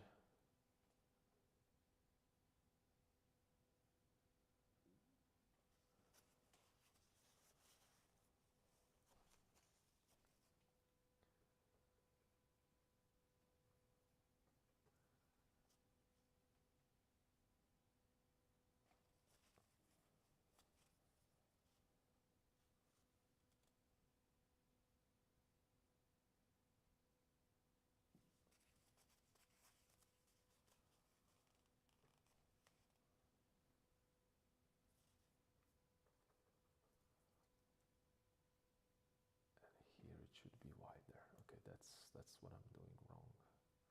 When it comes to the shape, this is what it.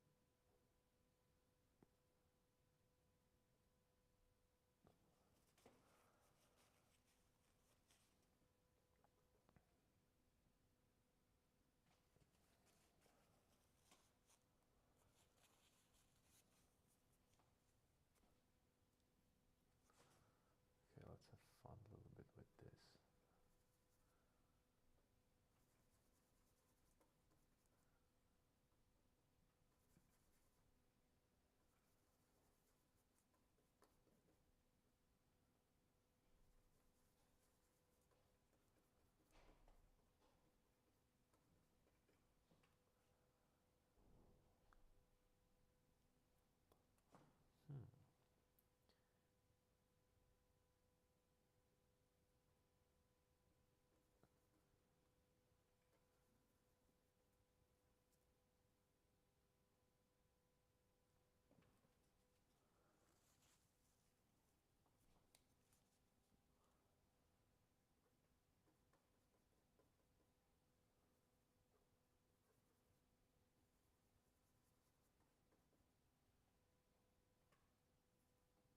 Just a little bit of that.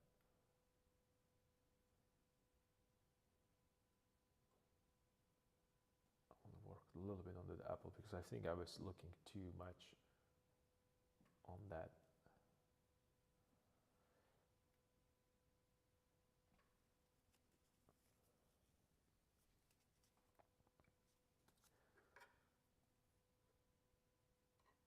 On the cup, and let's just work a little bit on the, because my eyes needs to rest.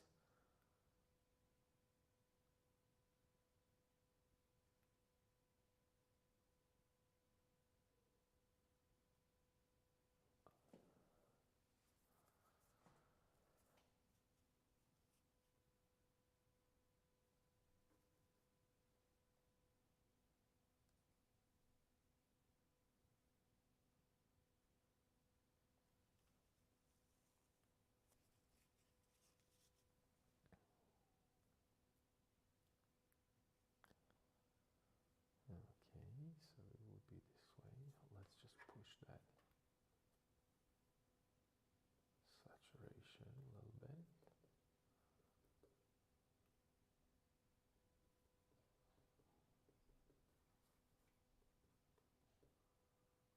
Just a touch right here.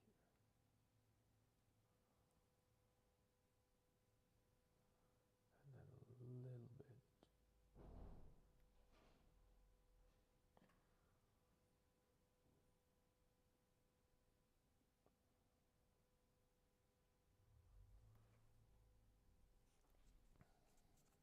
Okay, and then it was kind of like a dark,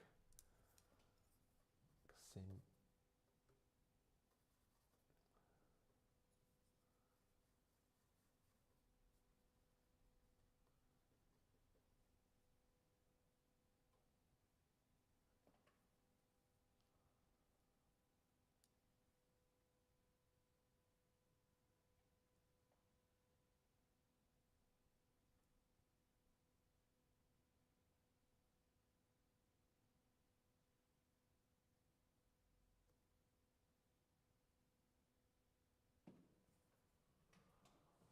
A little bit here.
All right.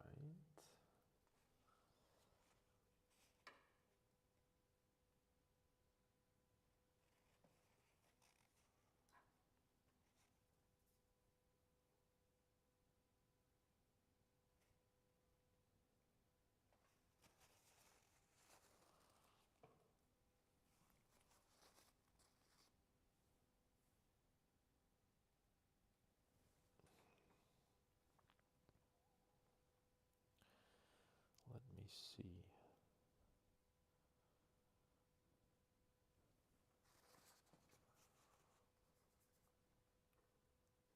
So I should do a little bit of this. I think this is going to work a little bit kind of like a greenish right here. That might be too dark. Well, maybe not. Maybe it is too dark.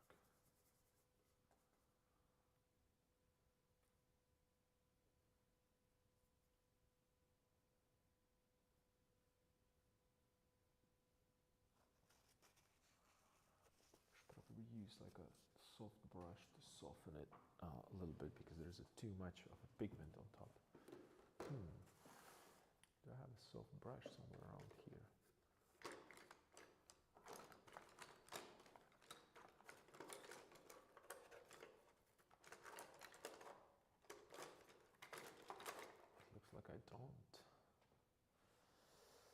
Let me just stand up. Let me go get a little bit of tea.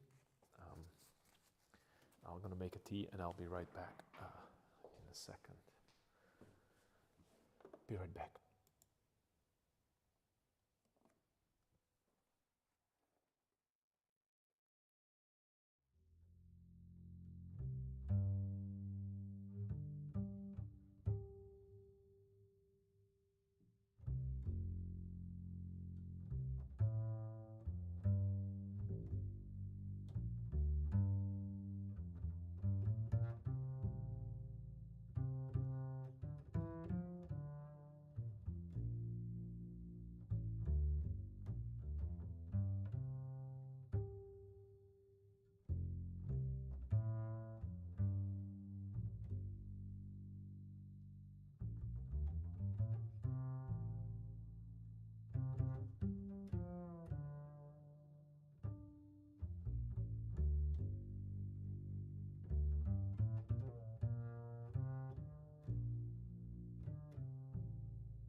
I'm back. I was looking for some soft brushes. I was standing far away from, like from where I'm sitting right now, and I don't know. It's just this feels a little too forced. Like I don't have a right.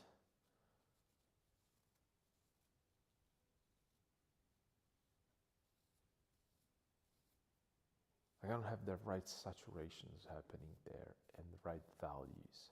So let me just soften this completely. Oops, there are some.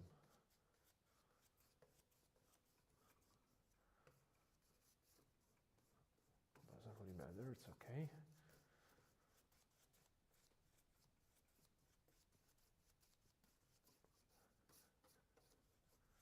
Oops, that might have been too much. But never mind, it's a bad painting Friday. I was not satisfied. I was looking from a distance and I felt like that is something that is not supposed, that doesn't work very well. So let's try one more time. Let's get rid of this a little bit, maybe. And let's see. This might be like might be a mistake, but let's take advantage of that.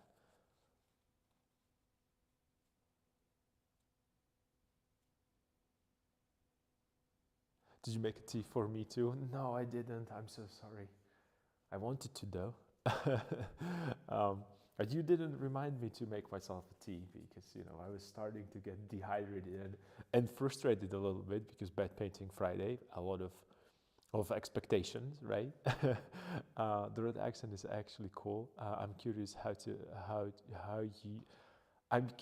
you evolve from that. Yeah, universe is more red, sir. I forgot to drink tea too, so yeah. That's what's up. So right now, I kind of, knocked everything back. It almost feels like it's just, we're both dying of hydration. Yes. And right now I have to wait a couple minutes by the time the tea will get a little cooler. So let me think, like that's a difference between this and that for sure. So yeah.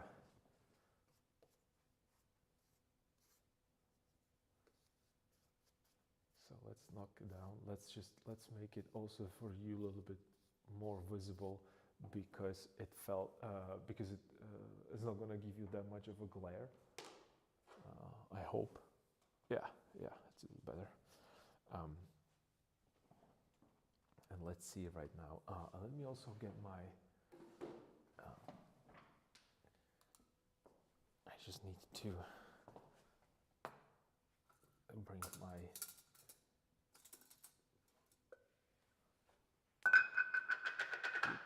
Jar with a. Ooh, and gloves. I forgot. Oh, that's what's happening. I forgot to put the gloves on. Do I even have gloves? I think I forgot to buy gloves. No. No, I have one. I found one. You're right. We're good. We are good. So the glove is on right now. That was the first half of a bad painting Friday was pretty bad. But that's the fun of that exploration. So I'm not going to be angry. I'm not going to be hating everything. I'm going to analyze this and I'm going to see I'm gonna look at things that I like about this and keep the ones that I like, and I'm gonna change things that I don't like about this. So that's the name of the game for now. So let's see. And also, don't forget to do one thing. Just wipe the brushes. I also am going to clean the palette a little bit because I don't have space anymore for mixing, or I don't have enough space for mixing rather. So let me clean that.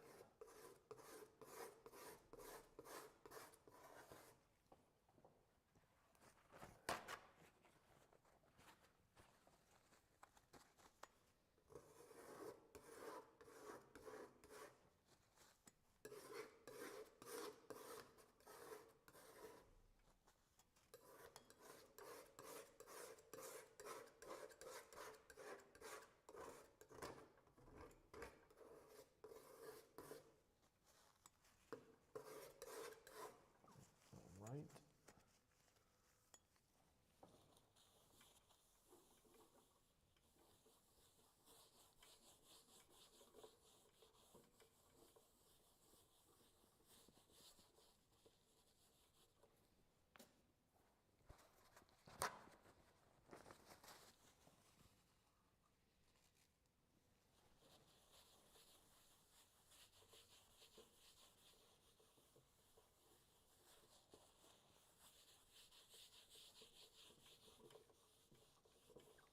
All right, we're back. We are back in business. All right.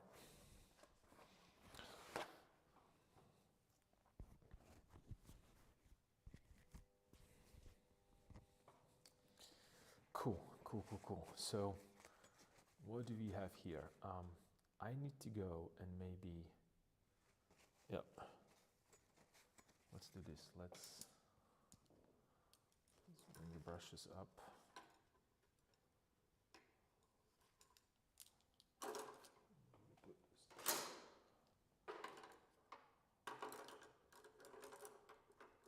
All right. Okay, let me see. So I should probably go and make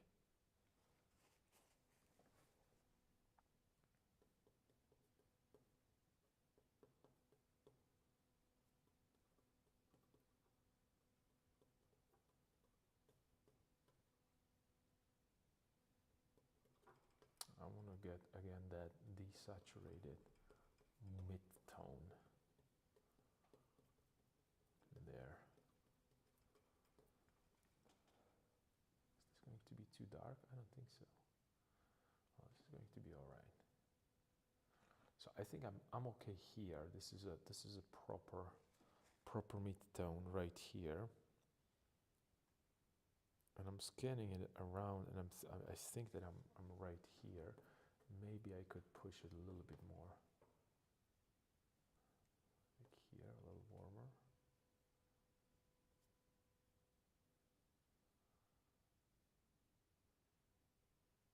Let's correct these shapes a little bit.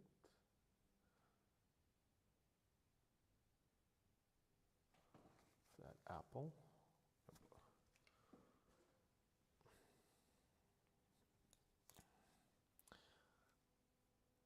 Okay, well, I used this time to make some tea. I forgot to, while you were taking a break, hence I asked if you made me want to be right back. Okay, all right. Okay,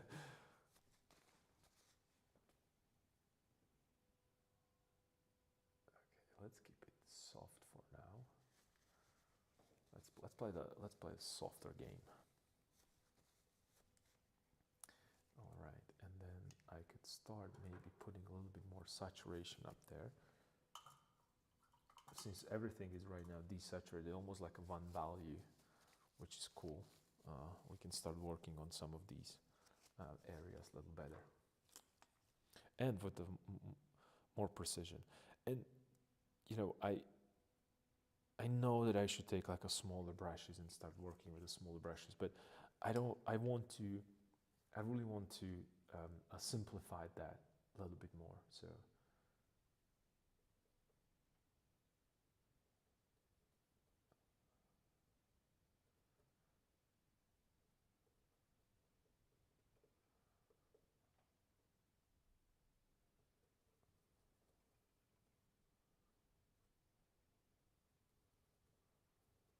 This might be the right value and the right saturation as well for these areas right here. I think maybe lighter. Maybe not. I think it wants a little bit more of this. So let's see what's going to happen.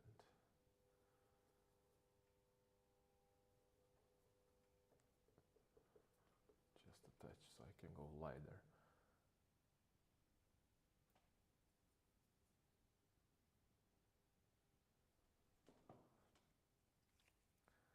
A little bit more saturated.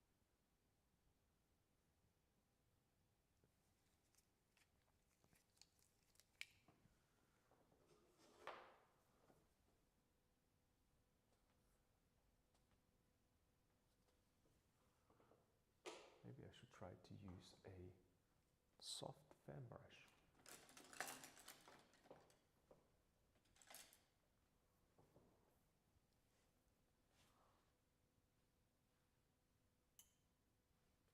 But then I would have to use a little runnier pigment. Let's see what's going to happen with the softer fan brush. Need a saturation.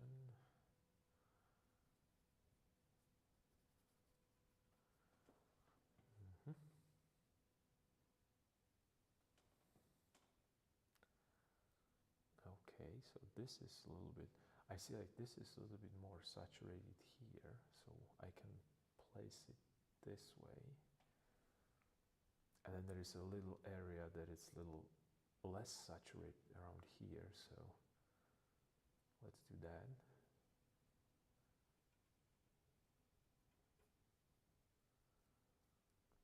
Like this one right here. Yep.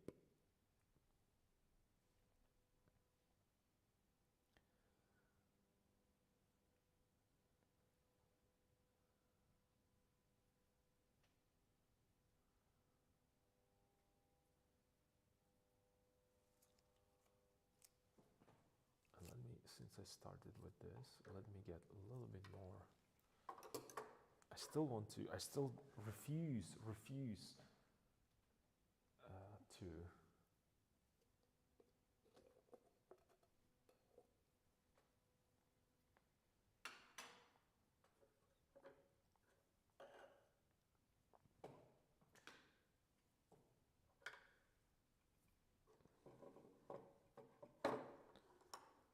to go into a drawing.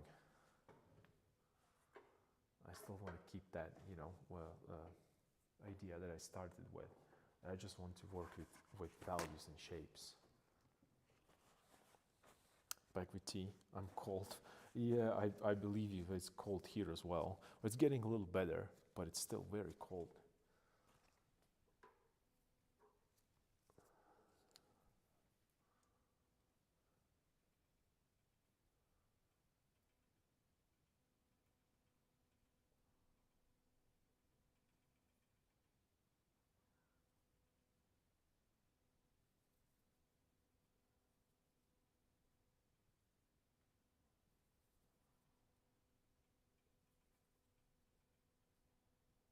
I think this would be a...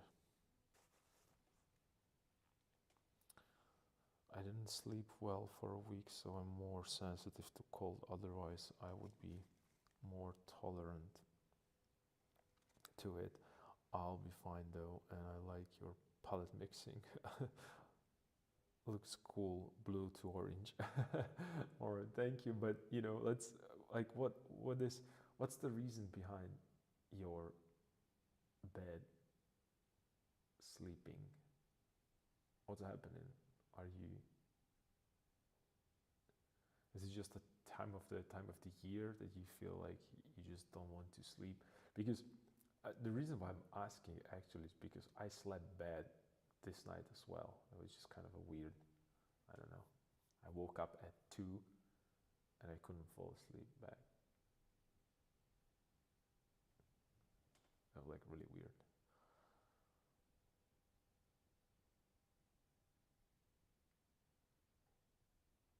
Because I'm too excited with how well my art and money is going lately.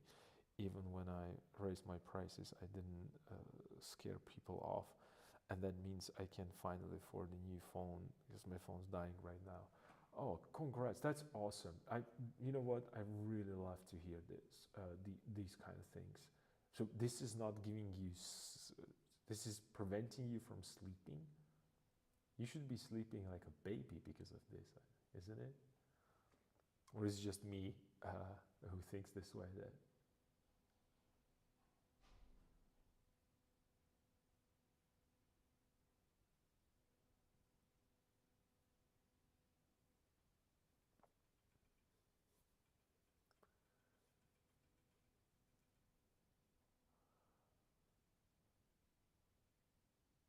it's like an epic moment. I can't just stay cool about it. All right, I got it. I'm so happy for you. You can't even imagine how nice it's to hear these informations or these positive news.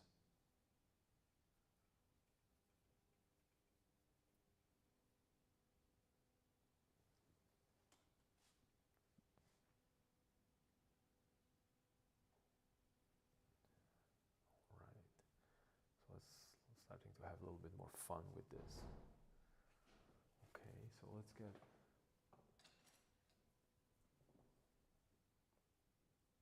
a couple more of these fan brushes into the action. And these are like a synthetic.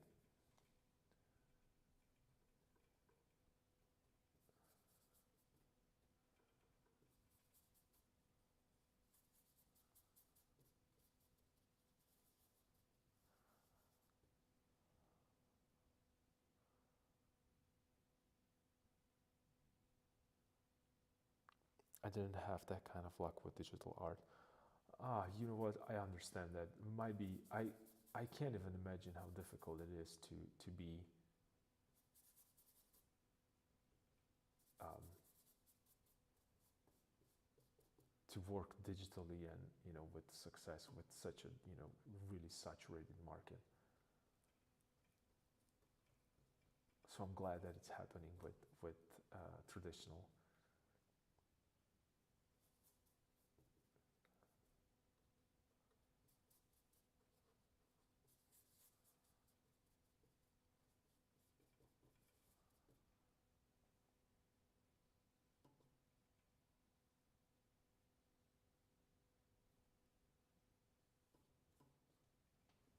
Okay.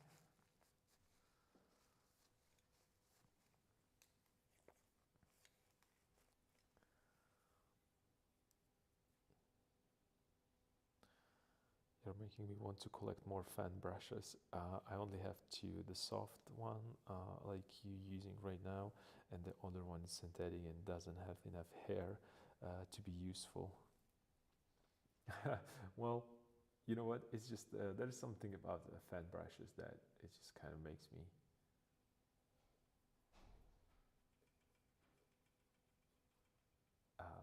happy to use them. I don't know. They're creating these weird, like unexpected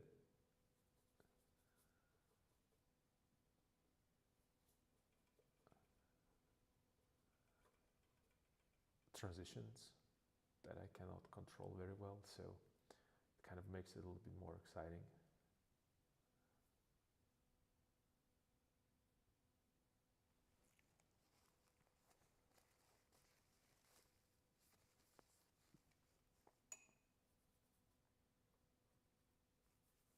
But I don't use soft fan brushes very often. So that's why I think this is a great moment, Bad Painting Friday, to get into those. You're enjoying to me use that? Yeah, you enjoy me being embarrassed with fully with Bad Painting Friday. I gotcha. I gotcha. Yeah.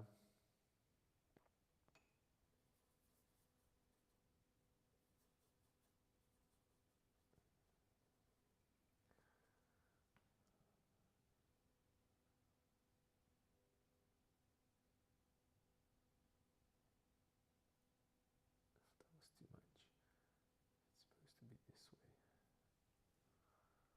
Yep.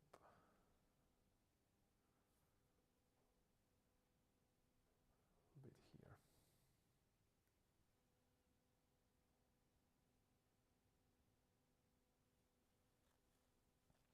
I'm using size 8 big hairbrush that was flat, but now it's filbert.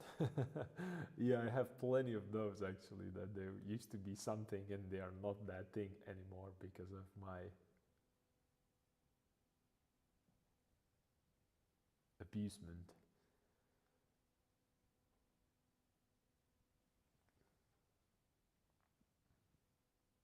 It could maybe go this way, right, like so. squeeze a little bit more white on the palette. And I would have to probably get more yellow ochre.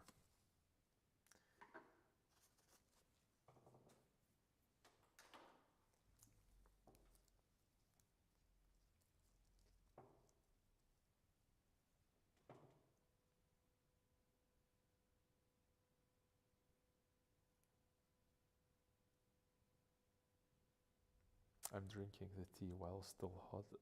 If I start painting, I will forget. Yes, on some of your brushes. At this point, you may as well cut your canvases with them. Yeah, yeah, yeah. It's just the.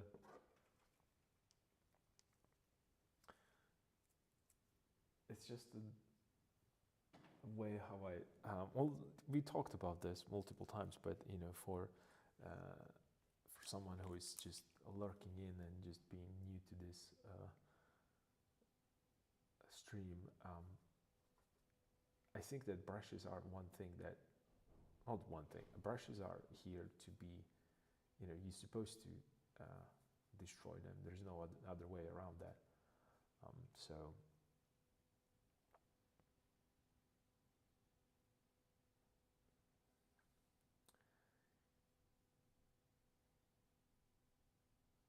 I don't want to say that I abuse them purposely, but I'll definitely not.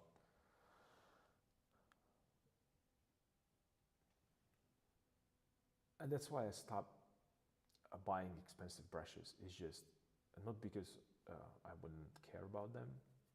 It's just really, you know, if you want to use a brush a certain way and you're afraid to use it because, you know,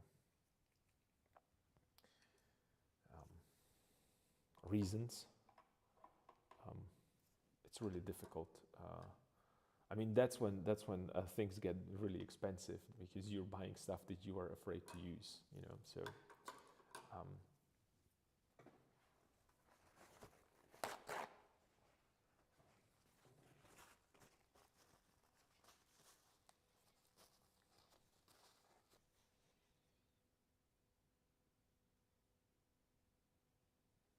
I realized that recently, and I make a lot of better. I realized it recently, and I make a lot better paintings when I use them to their max. For me, it's not about brushes; it's about big canvases. Big canvases. I can't.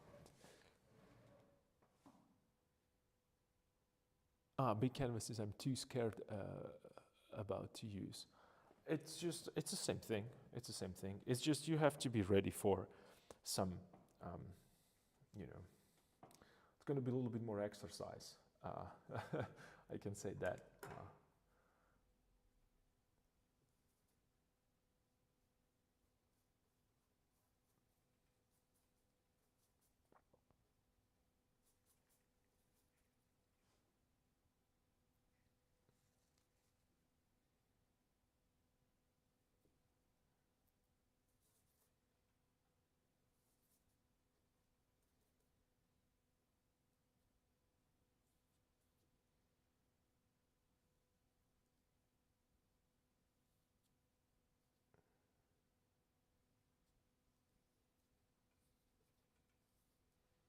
All right, a little lighter value there.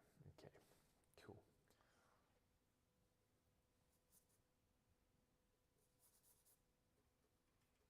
A little saturation. A little, just a touch of chroma.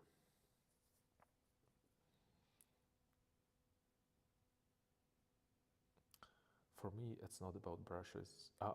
Yeah, maybe one day I'll finally summon the courage. It's gonna come naturally. You don't, like I said, you know, remember we talked about that, about sketches. If you don't like to do sketches, don't do sketches. It's just gonna make your day miserable. if you don't like to do thumbnails, don't do thumbnails. It's just at one point you're just going to realize you need them, and then you're going to start doing them. That's as much as I can say about this. I'm not really, I'm not going to pretend that when I was younger, when I just started to paint, I immediately did 100 million sketches and thumbnails. No, I did zero of that, literally zero. And I didn't understand the value, and I wasn't sure why should I do that. I didn't like to do that. I didn't want to hear about that idea of thumbnails. It was really annoying. And right now it's one of my favorite things to do. So,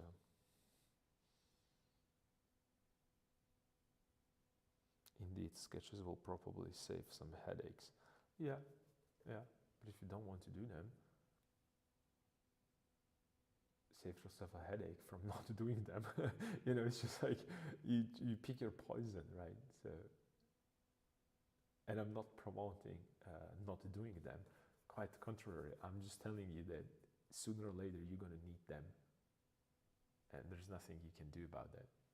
Or you're going to realize that it's easier for you to work with sketches and thumbnails, because it saves you a lot of troubles. Like for me right now, I'm just struggling here to paint, but that's what this bed painting Friday is about. It's not necessarily to have a nice mediocre painting, as I mentioned. It's more about like exploring the possibilities with the pigment.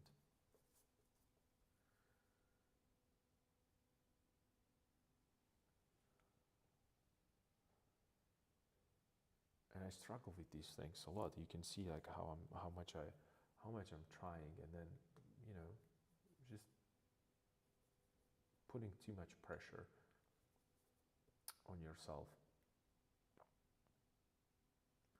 And then I'm forgetting that I'm allowed to make mistakes. I'm allowed to make a bad painting.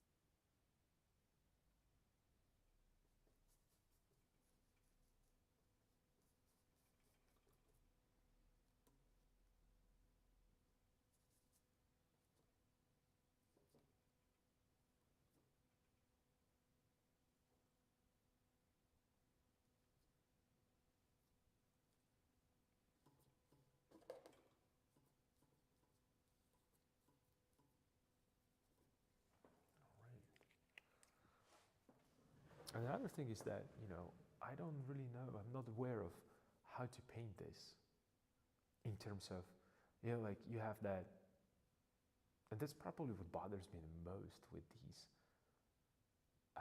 and not these, this particular one is that, like you think about, like all kinds of subjects that have been painted in that, let's say impressionistic style, and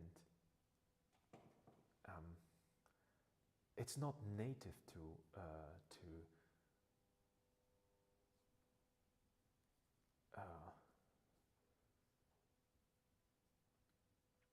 folklore in my country. So just making it only impressionistic is just doesn't do, like it seems, I'm not saying that it seems wrong, it just doesn't feel enough. I don't even know how to describe it. I just look at it and I felt that it doesn't represent that correctly. So I had to change it. Well, it's going to be bad painting, so what?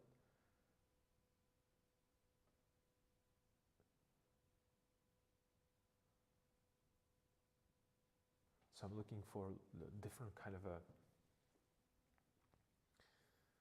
approach, slightly different approach. Like I said, something that better represents that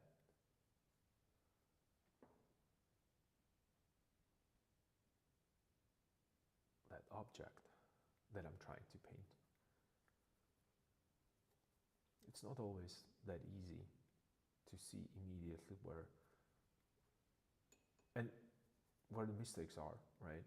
That's what I said. I feel like I'm not finishing these sentences.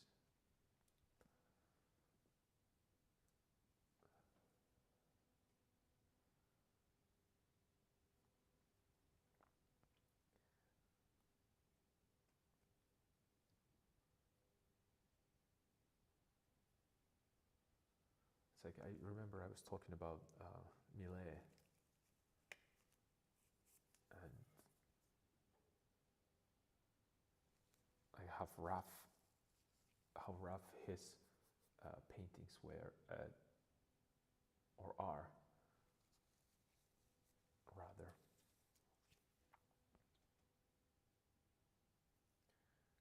Because he was describing a certain things, he was describing a certain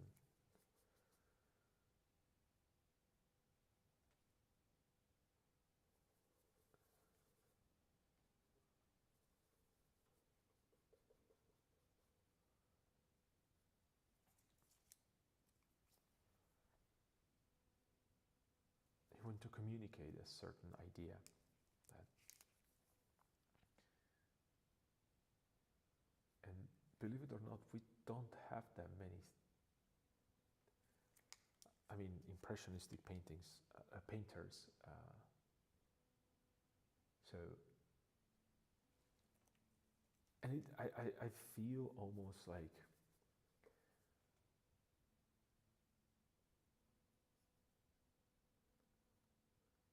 it wouldn't describe that era correctly. Maybe, I don't know. So I'm searching for something different right now.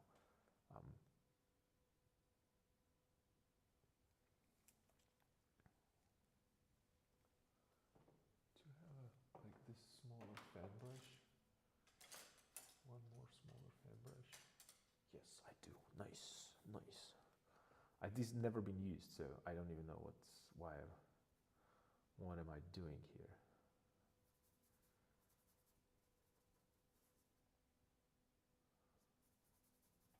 Just get a little saturation here.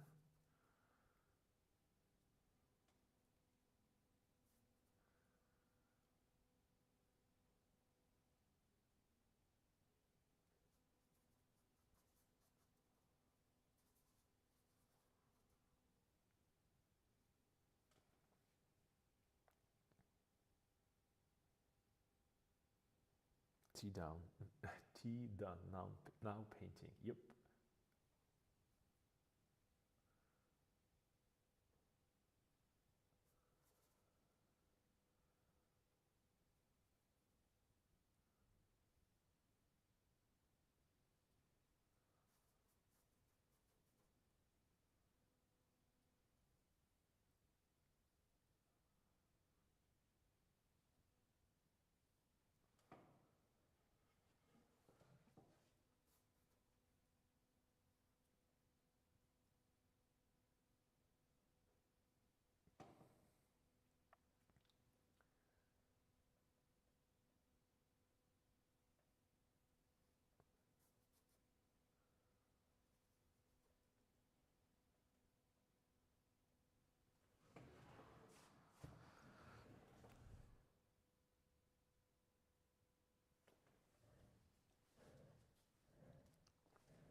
this is a right approach.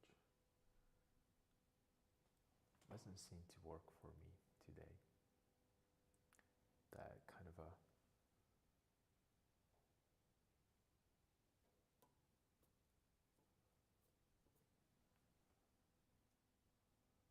randomness.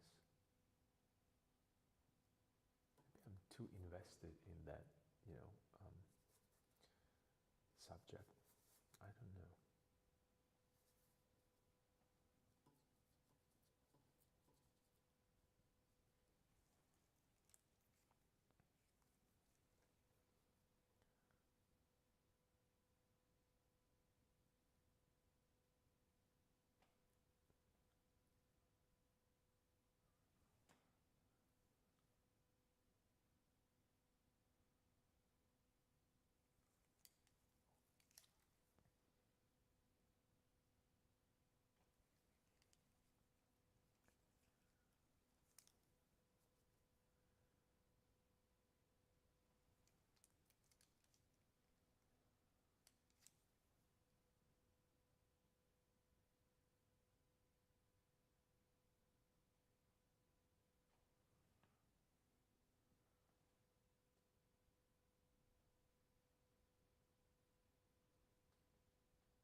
distance because I can't really see and it's starting to get dark again. Oh. Maybe I could do bed painting Friday on Saturday as well because I don't think I'll be able to get far further away with this. Just step back and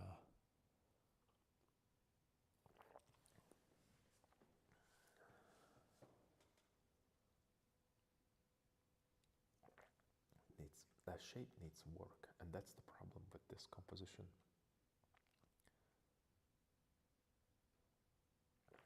First of all, it's too centralized.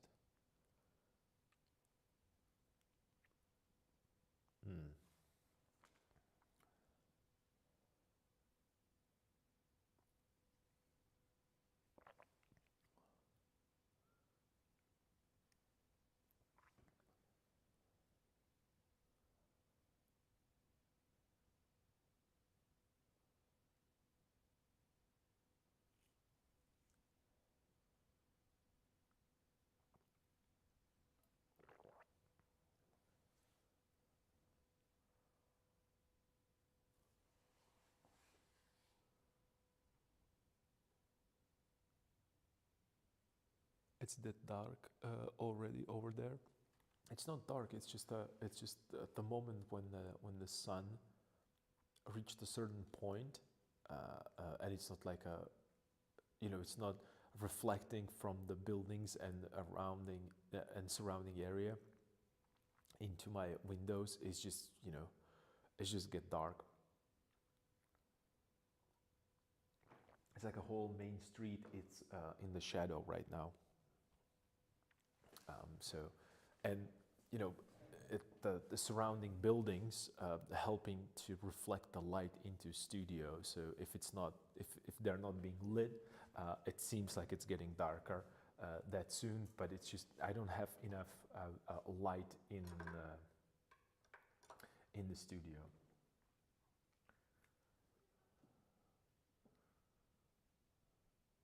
I'm struggling a bit with my painting. First time I use a reflective surface, didn't expect I have to judge the colors and the values very intensely. I mean, first time I used a reflective surface for still life. Yeah, that makes sense.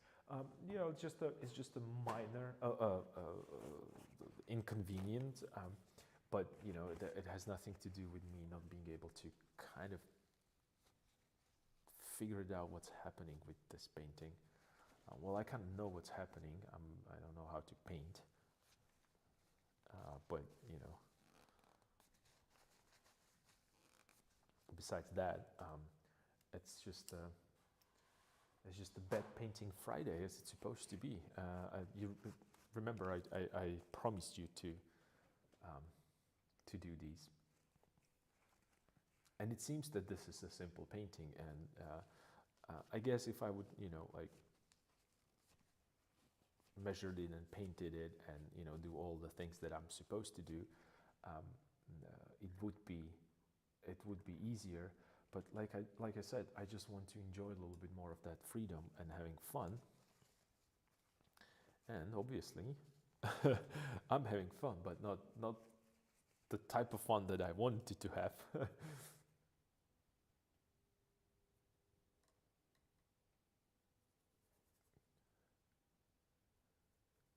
Maybe try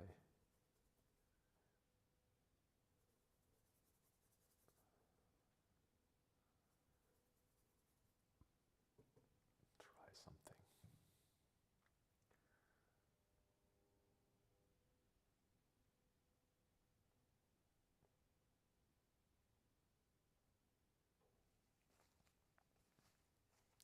And it's the reason why I'm annoyed is because it has a repetitive shape right here that I can't get correct, and it kind of it's annoying because it's a main feature of that object.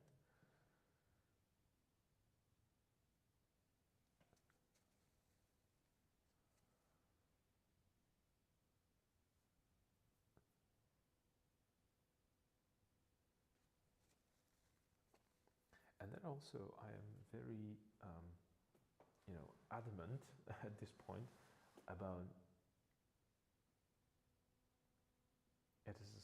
good learning experience. Um, every another brushstroke that you do or I do or any one of us that that paint alongside, it's the brushstroke towards the right direction. uh, Remember, we laughed about this so many times that if this would be easy, everybody would make this, and it is easy, in a sense, because there's nothing, um, um, there's no secret here. It's just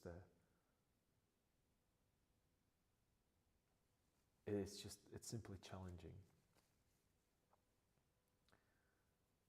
to get these things work correctly, I think.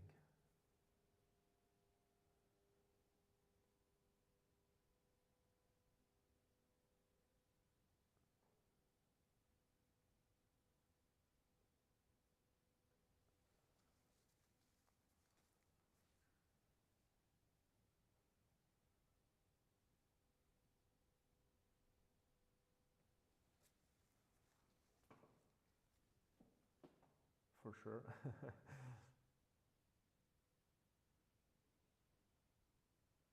I have to master that mysterious magic. Yeah, yeah. If only I knew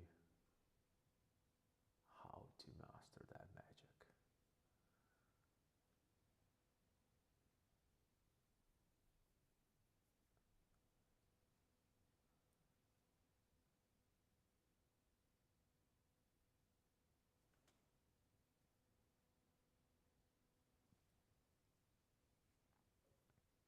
But I'm still enjoying this because I can play with the pigments, right? So it's not like I'm being angry or anything like that. Quite the contrary, actually. This is uh,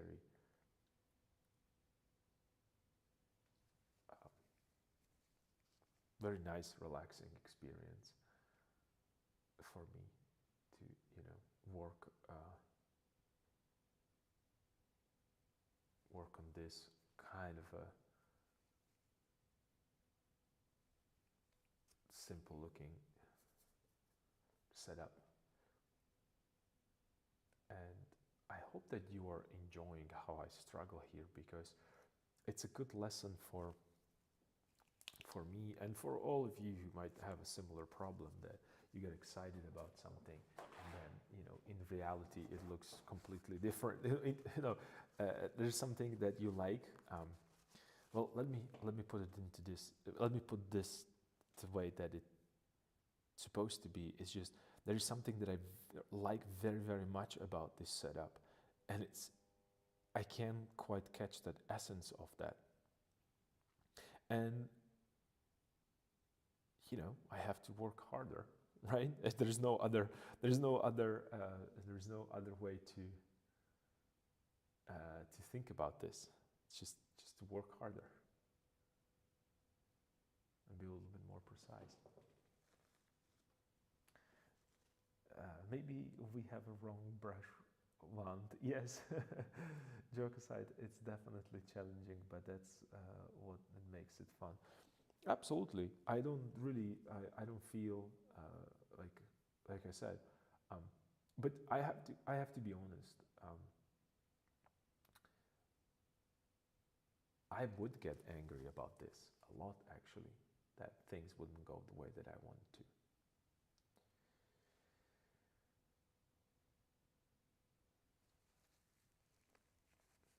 But I I have I know something right now that I didn't know back then, and that's that I can always correct these mistakes. These are not permanent. I can just look at this and start analyzing it. And start asking myself better questions. And of course, I could start using, like I said, a smaller, nice brush and draw it in, but that would defeat the purpose of this exercise, to just, to find that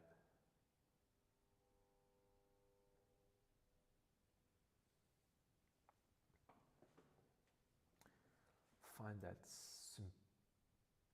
simple way, not in a simple way, that essence of why do I like this so much. Um, the shape.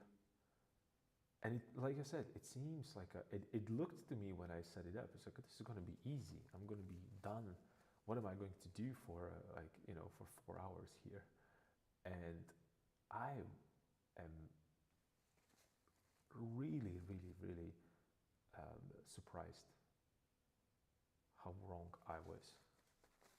Well, not necessarily surprised, because who am I kidding? That's not surprising that I'm wrong. But I expect it to be way simpler. But the fact that it's not, that it has not, that it doesn't have a generic shape, and it has all these like little,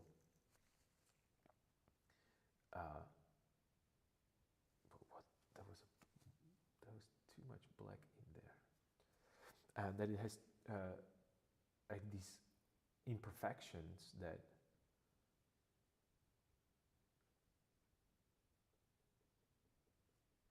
are affecting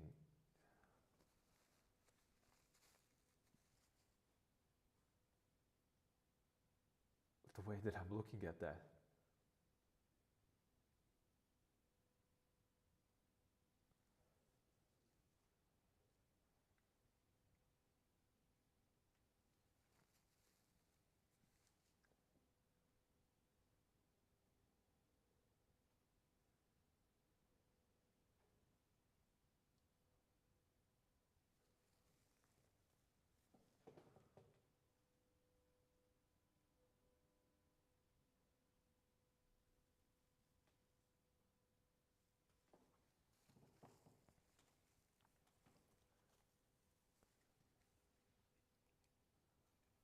Let's see, I just realized I was looking at it. This is in the completely wrong position.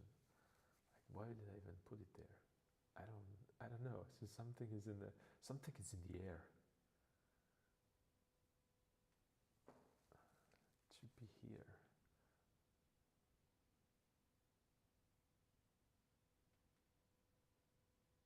A little higher. There.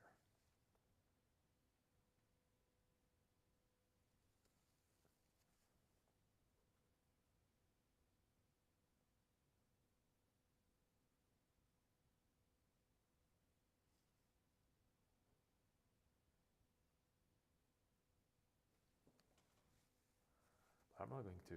I'm not going to just.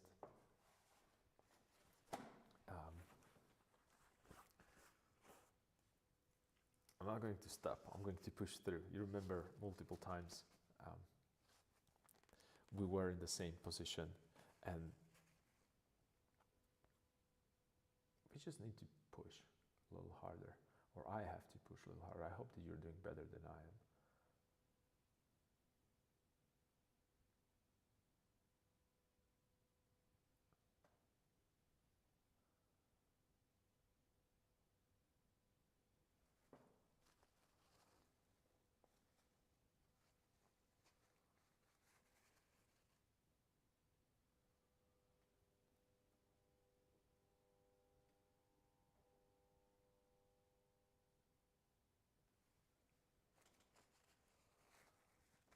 We're going to manage.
Maybe.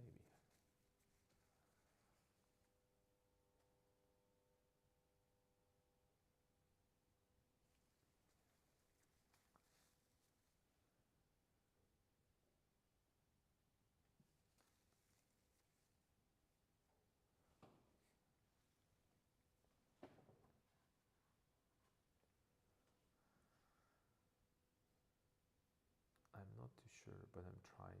Apparently, a reflective tray makes everything. Uh, what? Just a second. I just.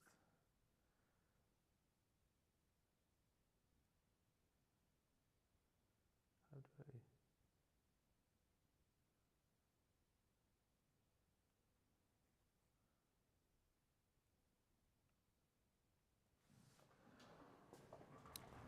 Let me just move closer to it. Apparently, a reflective tray makes everything double harder. I planned to have a simple study, and then was the and that was the opposite of it. That's how I feel right now. I'm struggling with my little experiment here, but it's all that's. I just wanted to stay relaxed and positive about this. It's not the end of the world, right? Or is it? I don't know. Maybe it is. No, I'm very happy uh, with with this, and I'm happy because like what could be cooler than just sitting here and painting alongside? Nothing. The only thing that this could make it cooler for us would be if I don't know, Rembrandt would hang out as well, showed up and be like, "What's up?" That would be probably the only thing that could make this even cooler. Because I really do enjoying this. I know that it doesn't look good, but there's there are some areas with a kind of a with a good quality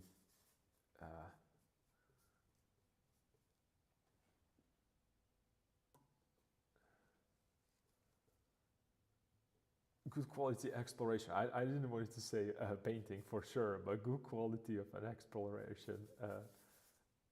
So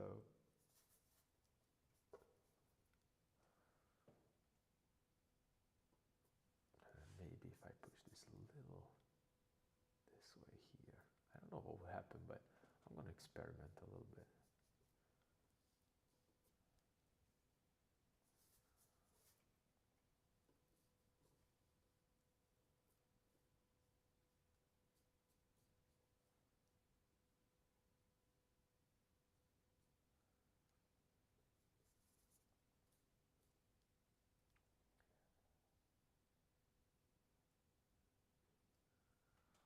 Yep.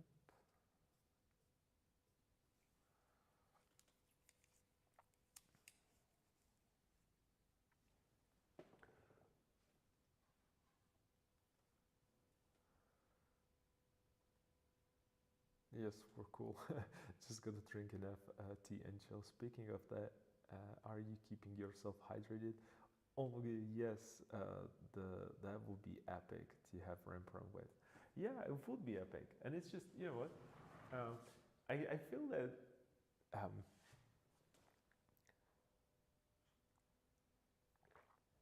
you know opening Rembrandt's book right now would be awesome, and I'm gonna do it. Like after I'm done with this, I'm gonna sit down and see what would Rembrandt say to this. He probably wouldn't be very happy. But it's all good. Oops.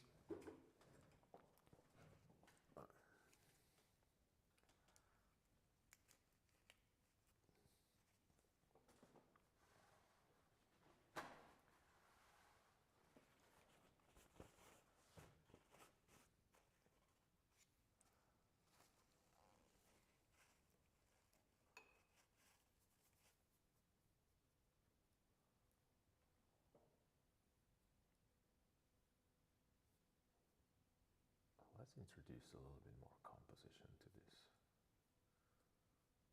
I think that that's what bothers me.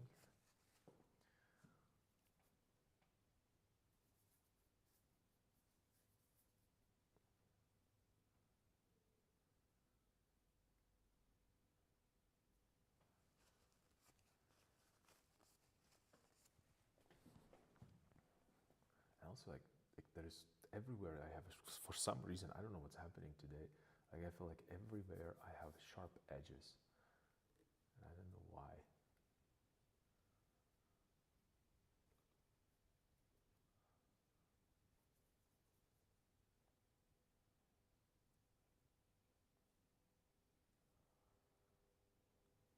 And then I see a little bit of like warmer area right here, and then cooler area. It's just like a little bit of reflection there.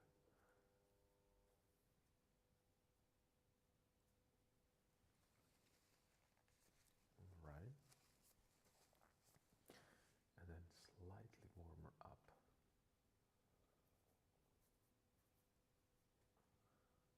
here. Mhm.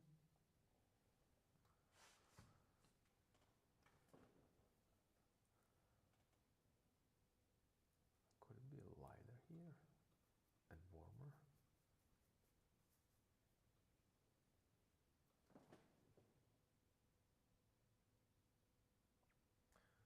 Yeah, maybe I'll do the same and visit. Oh, you want to go directly to a museum? Okay, well that's awesome. That's super cool. I have to go myself. I really need to go to museum. I'm just kind of cooped up. I was, indoor because of finishing all the projects, and I should probably go outside more. And actually, even in these museums that have nothing to do with what I do, I found so many things that inspired me. Even to do this, something that I can't really call painting yet, but.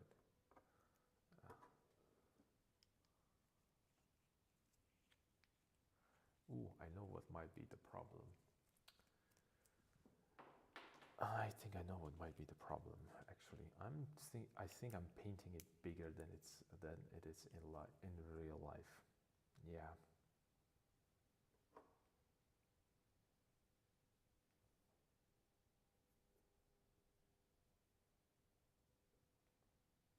And it's kind of throwing me off a little bit. And I wanted to make it a little bigger because I always do like 20 by 15, and I felt like these are getting a little too small, and I should venture a little bit more outside of that comfort zone of the same.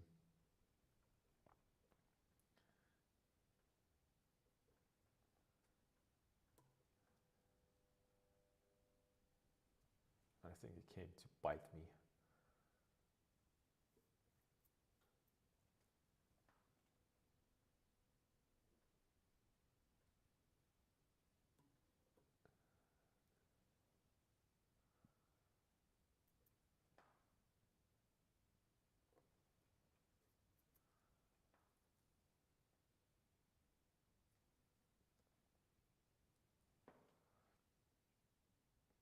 And let's make that curvature a little better.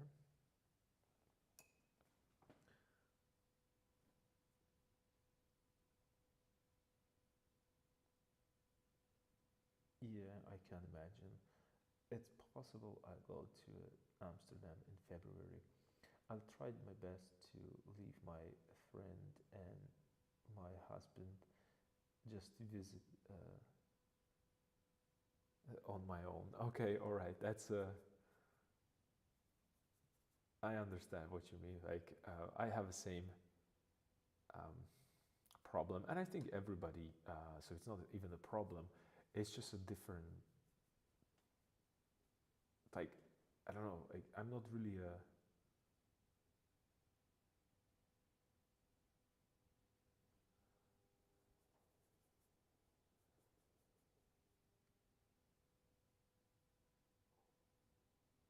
No, not really a good tour guide in a museum. I'm kind of, I might be a little too intense for some.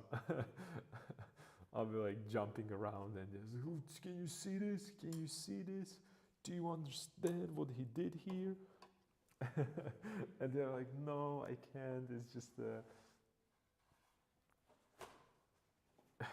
I mean, this is something that, you know, I do a little bit more often these days.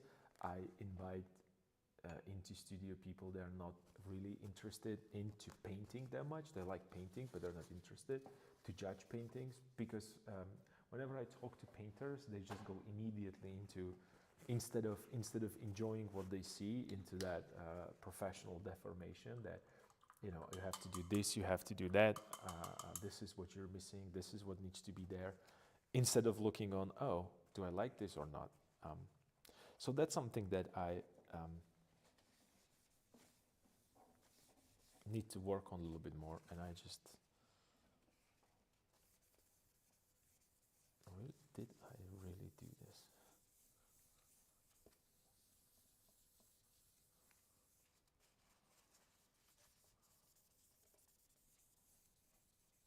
I will have to clean this up a little bit more.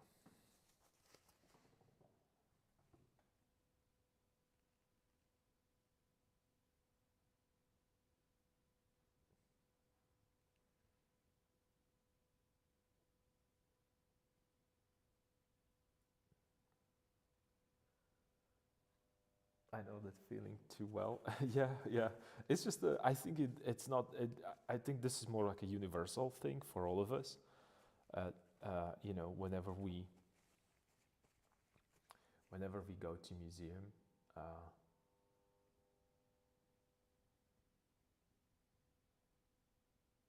we immediately go into that.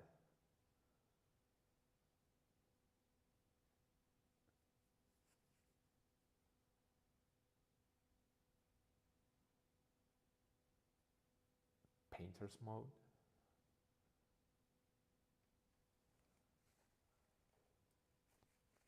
And I don't think that people are ready for that, or not even ready. I don't think that they appreciate that, actually, truth to be told.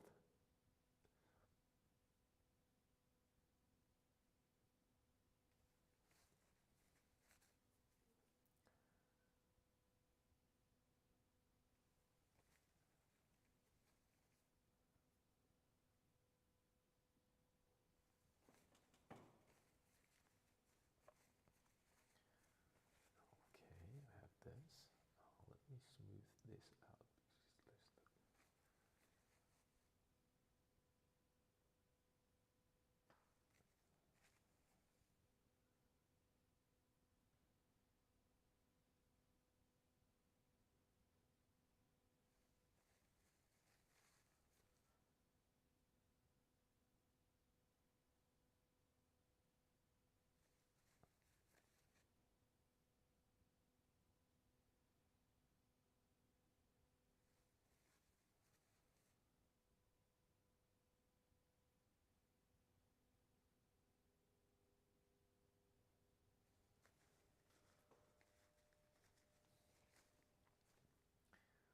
But what can I do if I go to museum and I see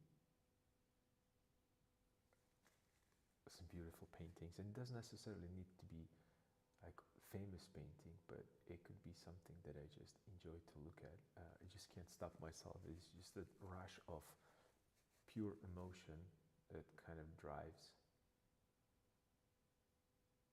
You know, I cannot control it. Sometimes I can, sometimes I can't.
pixel there.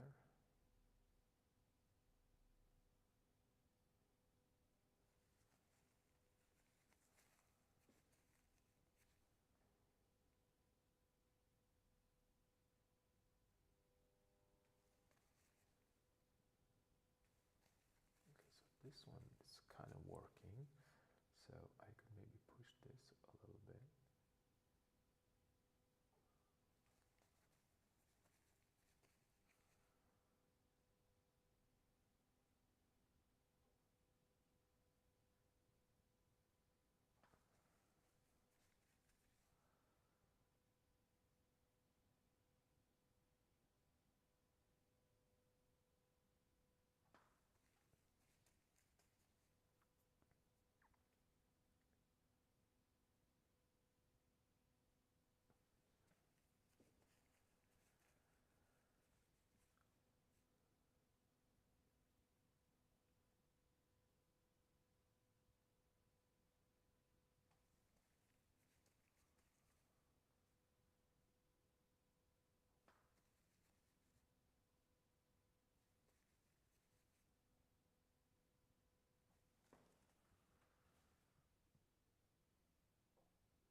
I remember seeing one painting in France. I stood there for 30 minutes or something. It overwhelmed me and I can't even find it online, so I went there again next time. We were in France, worth 30 euros by itself just to see this painting. Even my husband likes it, so it was easier to convince him to be it was easier to convince it was easier to convince him to be patient with me. Okay, well, I understand that. That's it's, you know what? It's just it's awesome to have someone that not necessarily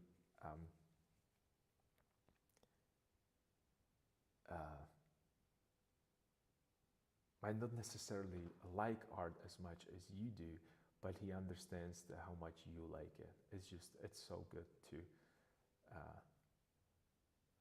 have that kind of person around.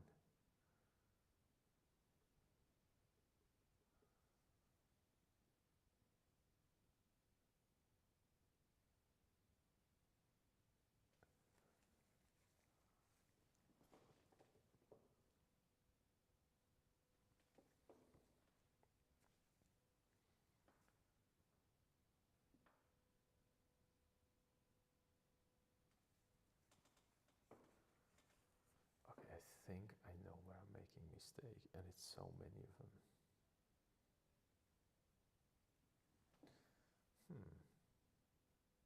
This should be pushed a little bit more here. And it has a completely different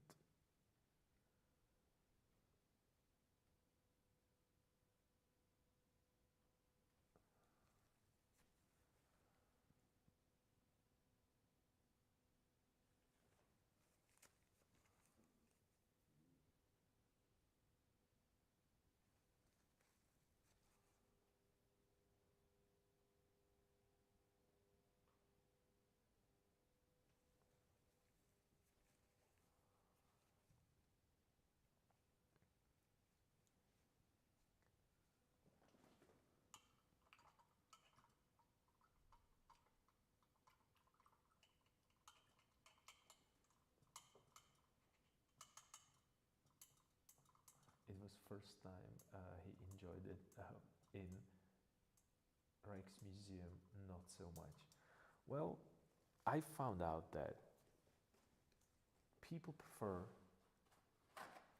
not people prefer, I found out that Impressionism, it's probably a most digestible, I guess, for majority of people. So that will be probably where I would start with someone that does not enjoy art, or or claims that doesn't understand art.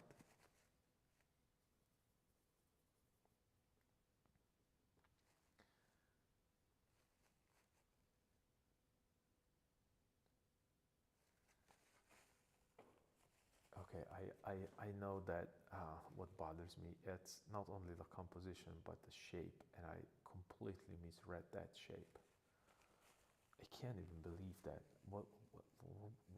Why? How come I'm so blind today? I don't know. Well, it's because I wanted to go into experimenting with just patches of color, but there's a there's a good example for everybody that it requires a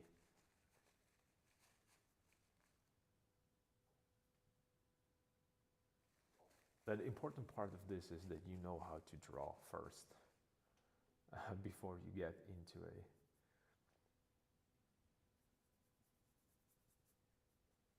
impressionism. Actually, indeed, I guess I'll have to find more impressionistic museums.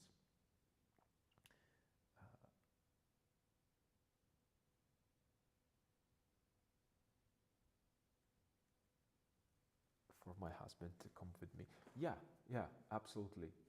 That's something that I, because contemporary museum is difficult for me even to digest. For someone who's not really into painting or into art in general, that might be just something that will push them away completely.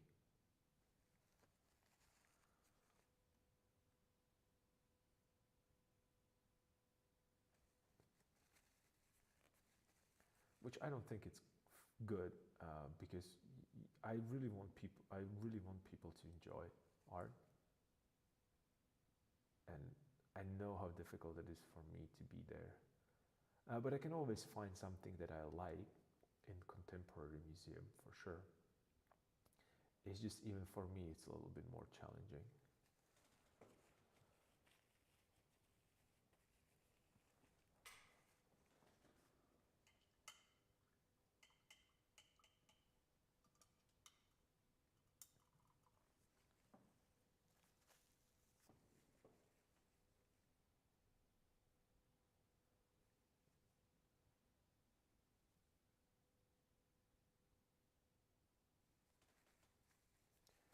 Okay, so I corrected this.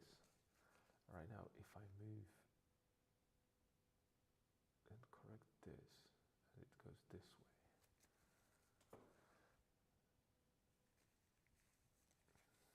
And then I can change this. Oh, it should be this way.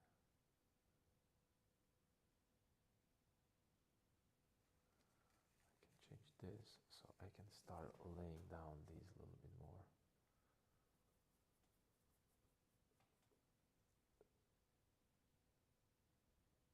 Saturation here and here, a little lighter.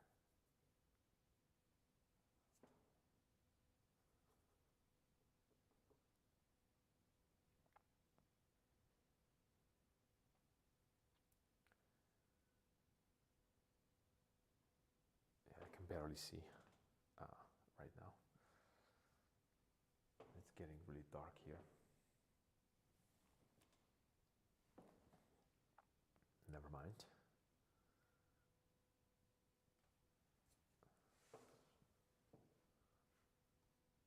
Okay, so I think officially this is the worst bed painting Friday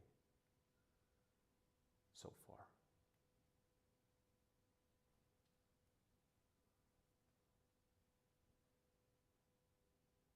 Because I'm not even close to where I thought I'm going to be by the end of today.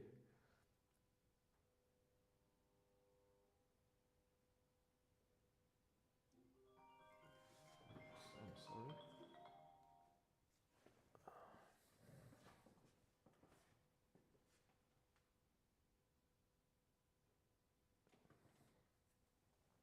My phone started to ring.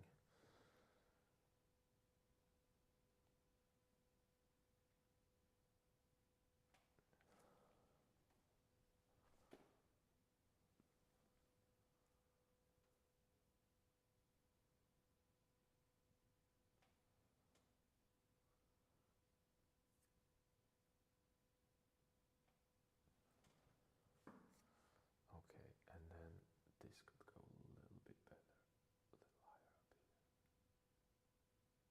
The shape could be better. I think that the biggest issue that I have and why I'm so stuck is that shape of the mug or cup or whatever you want to call it. I think that's incredibly weird for me.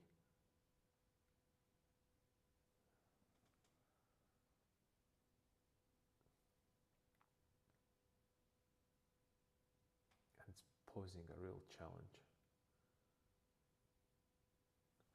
It doesn't look that difficult, but it kind of is.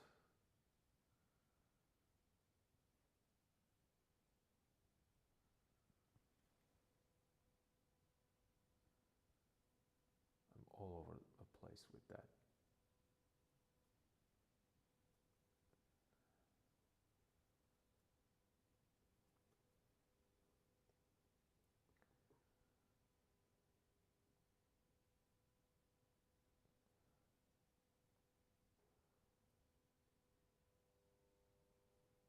And it's probably because I felt that it's like an easy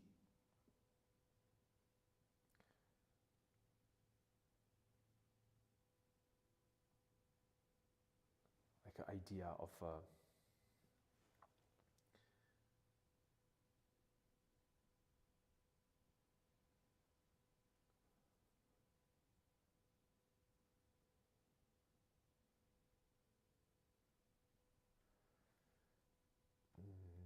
how would I even put this? Like it's just it's no biggie when it comes to a color and value, but it kind of is, and I am really lost in these, like a, you know, the cuts and well, the way how it was made, and then that imperfection that it's not symmetrical, and I'm for some reason I'm working with a just looking at that, and it doesn't work. So I'm looking at it, and it doesn't sit well, and then you know I like I said, I don't want to go and measure this fully because you know it's not the part of that. I want to see a color, and I want to measure a color or intensity of a color and find that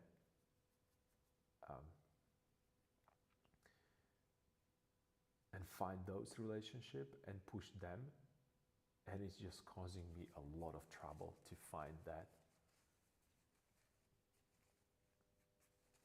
And there is exactly where everything's supposed to meet. It's that tangent, like you know, it's just it has a little bit of yeah. Oh Lord. Oh Lord. I am screwed here.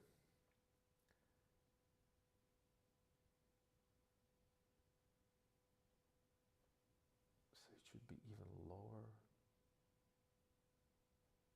this way. That apple, and then a little bit of here.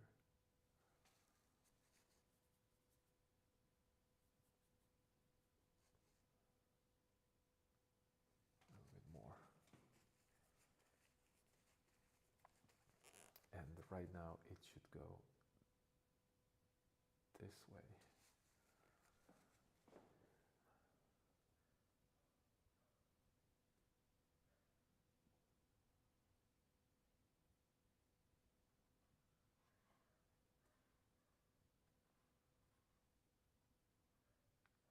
glad that I'm here to witness that. You probably mean the worst painting of the bad painting Fridays. Okay. I mean when the poop happens, but the important part is that the important part, like you said, it's about the process and experiment. Yeah.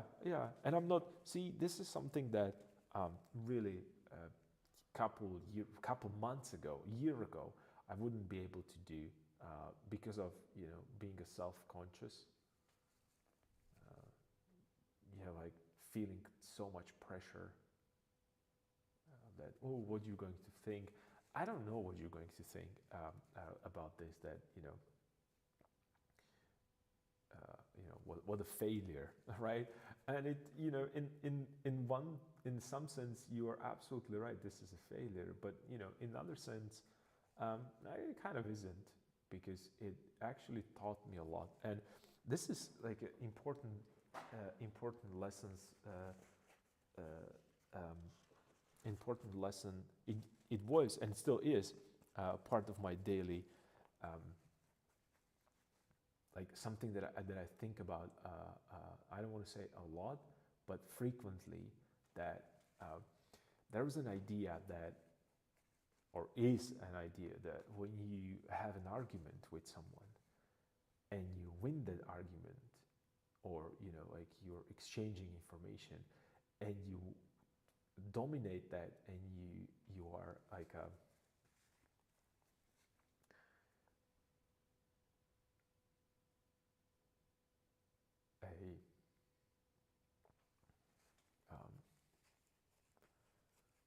like it almost feels like you force someone else to admit the defeat.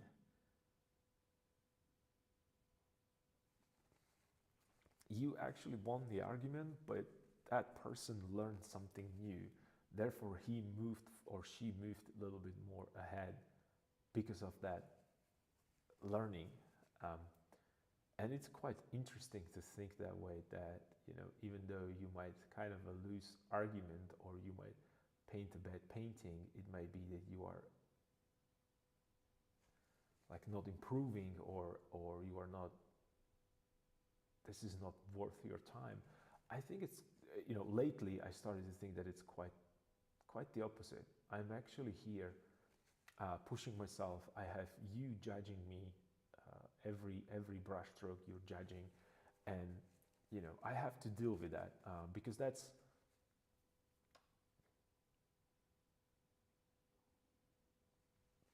what it is right now.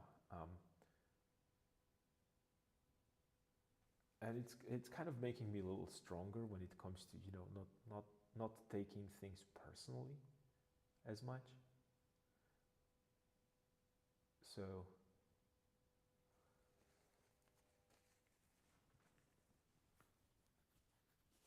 having a worst bad painting Friday and you being here witnessing it, it's kind of a jolly moment, I have to say.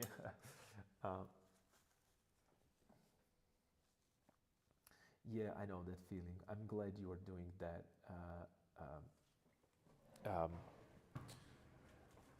I'm glad that you are doing that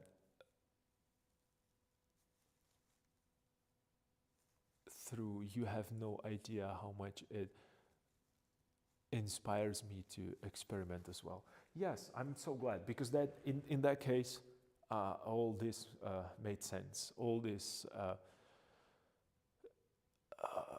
I don't even call it struggle. I mean, these mishaps that I'm doing here, they all make sense. And it's, here's the thing. It's slowly, I'm starting to get into the groove. I'm starting to, I'm slowly understanding where the mistakes are and what needs to be changed and adjusted.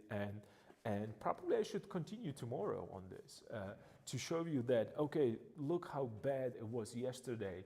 And there is so many other things that, needs to be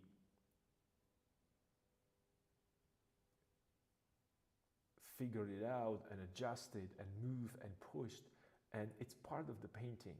And most of the time you can't see me do all these brush strokes and wrong brush strokes, because I'm very far away from a camera due to the size that I'm usually working on. But you know, it's the same thing with this as well. I mean, I might be a slightly farther. I might be working on the smaller canvas, but the problems are the same,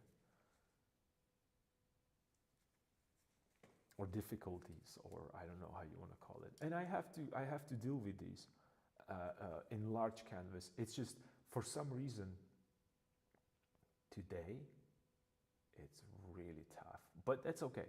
I have to understand the mistakes. I have to, you know, take them into consideration, and you know, tomorrow is going to be another day, and I can push it further.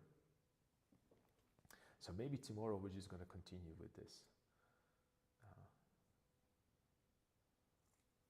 and see how far we can push it together, and how much I can embarrass myself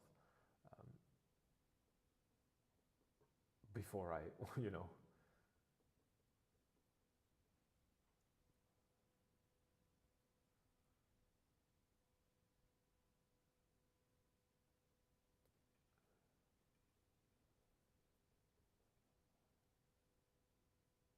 before I surrender.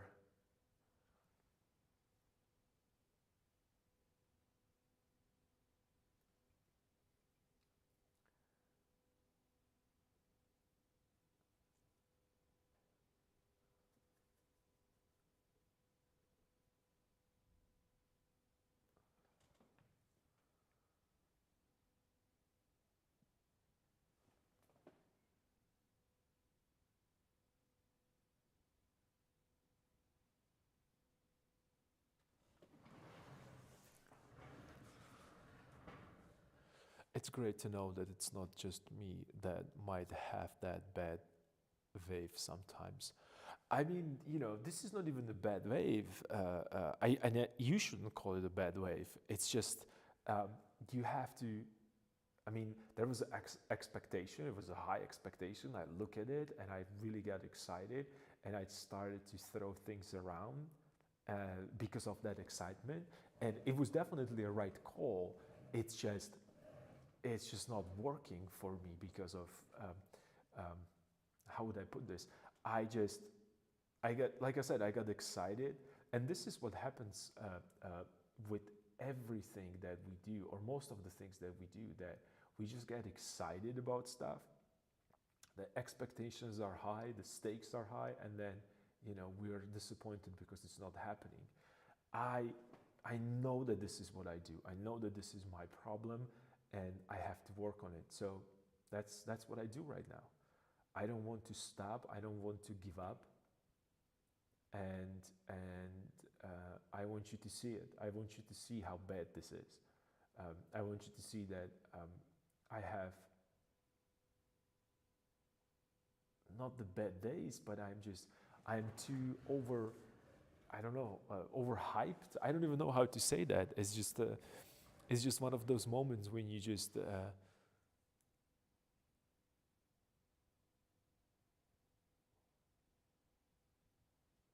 yeah, did a good job though. Sounds like me with that mirror tray thing. Couldn't wait to do a study with it. Yeah, it happens. It's just, this is, and plus, you know, I chose for today. I made so many mistakes when it comes to you analyzing this. I started way sooner to setting this up. I was thinking about what to do. Then I set it up a completely different surface that I'm not used to paint on, which is all good for Bad Painting Friday. Another factor is that I decided to make it slightly bigger. I don't know why. I decided to do today a slightly bigger canvas. So it's still you know, small, right? But it's like I don't know, it's like a 20 by 25, 20 by 27, I don't know. Whatever it was, you know, whatever I felt like it's okay. But the problem is that right now, that mug that I'm painting, I think it's bigger than in real life. And painting something bigger than in real life, it's extremely annoying.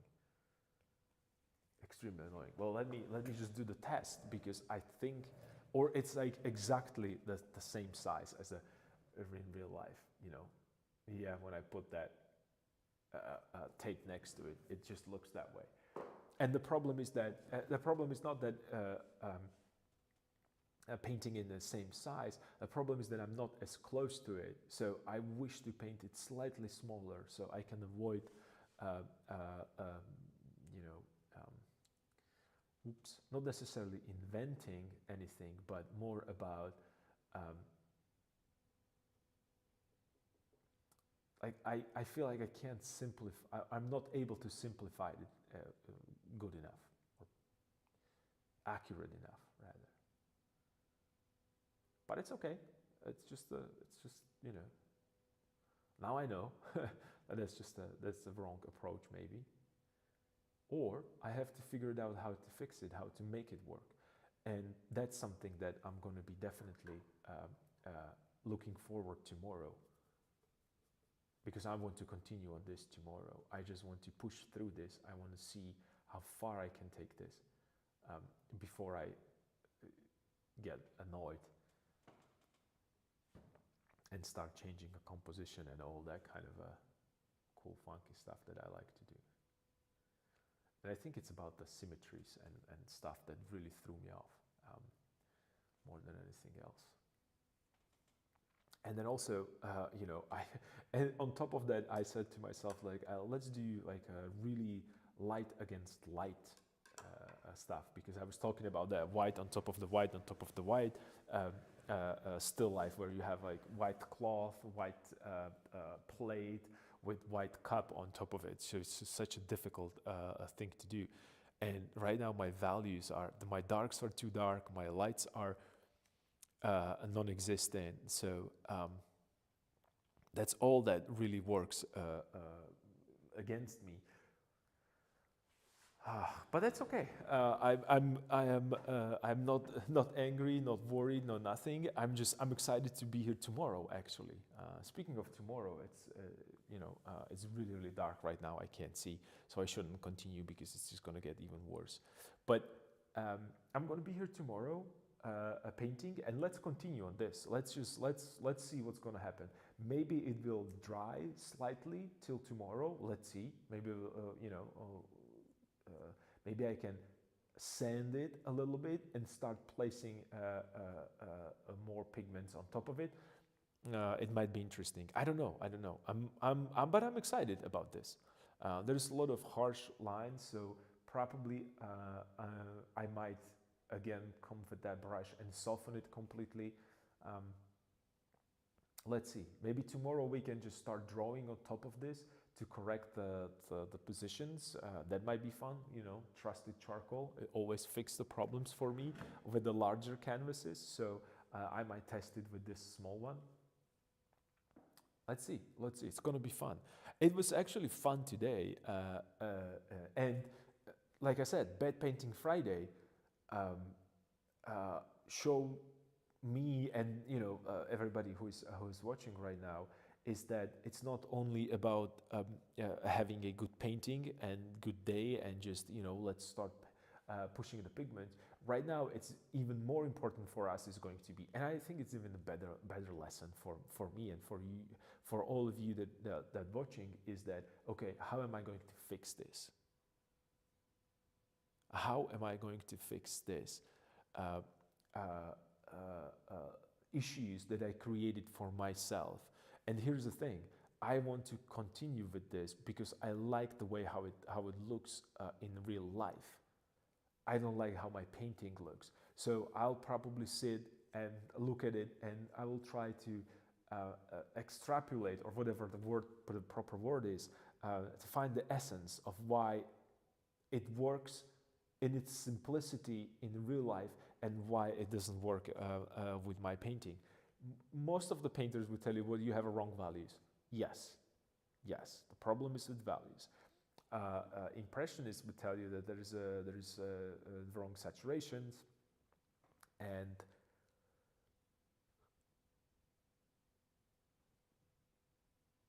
temperatures. That's what I was looking for. Temperatures and chroma. That's all true. Even the child would tell me right now the composition is wrong because you put the cup in the center. Yes, yes, and yes, and yes. These are all truth. This is absolutely correct. But I have a larger canvas. I can also make this smaller. I can make this bigger. I can move it left and I can move it right.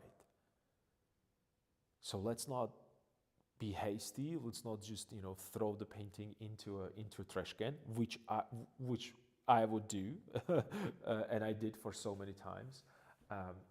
And maybe, not maybe. I'm pretty sure that there is answer to this problem, or all these problems that I have right now. Even the apple that I painted, and I painted that. Look at that. A little highlight that is on the apple, even that it's frowning. It's just so funny. It's just you can, and this is why I love painting so much, because the painting will always tell you the truth about what you're doing. It never lied to me, and this might sound really. I don't want to say crazy, but it might sound weird, but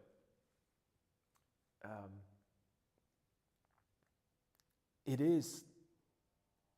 You're painting, right? You're using a reflective surface, but I feel like painting is it's a reflection of what's happening with me in that particular moment. And today, it didn't go very well. It didn't go very well. I made a lot of mistakes on the way to this, and I had to, correct few. And it indeed never lies. Yes, it never lies. It's just that's the beauty of creating something from nothing. All right, or in general, like when we talk about art, whether it's music or writing or painting, it's just that, and especially with painting for me, that feedback, it's immediate.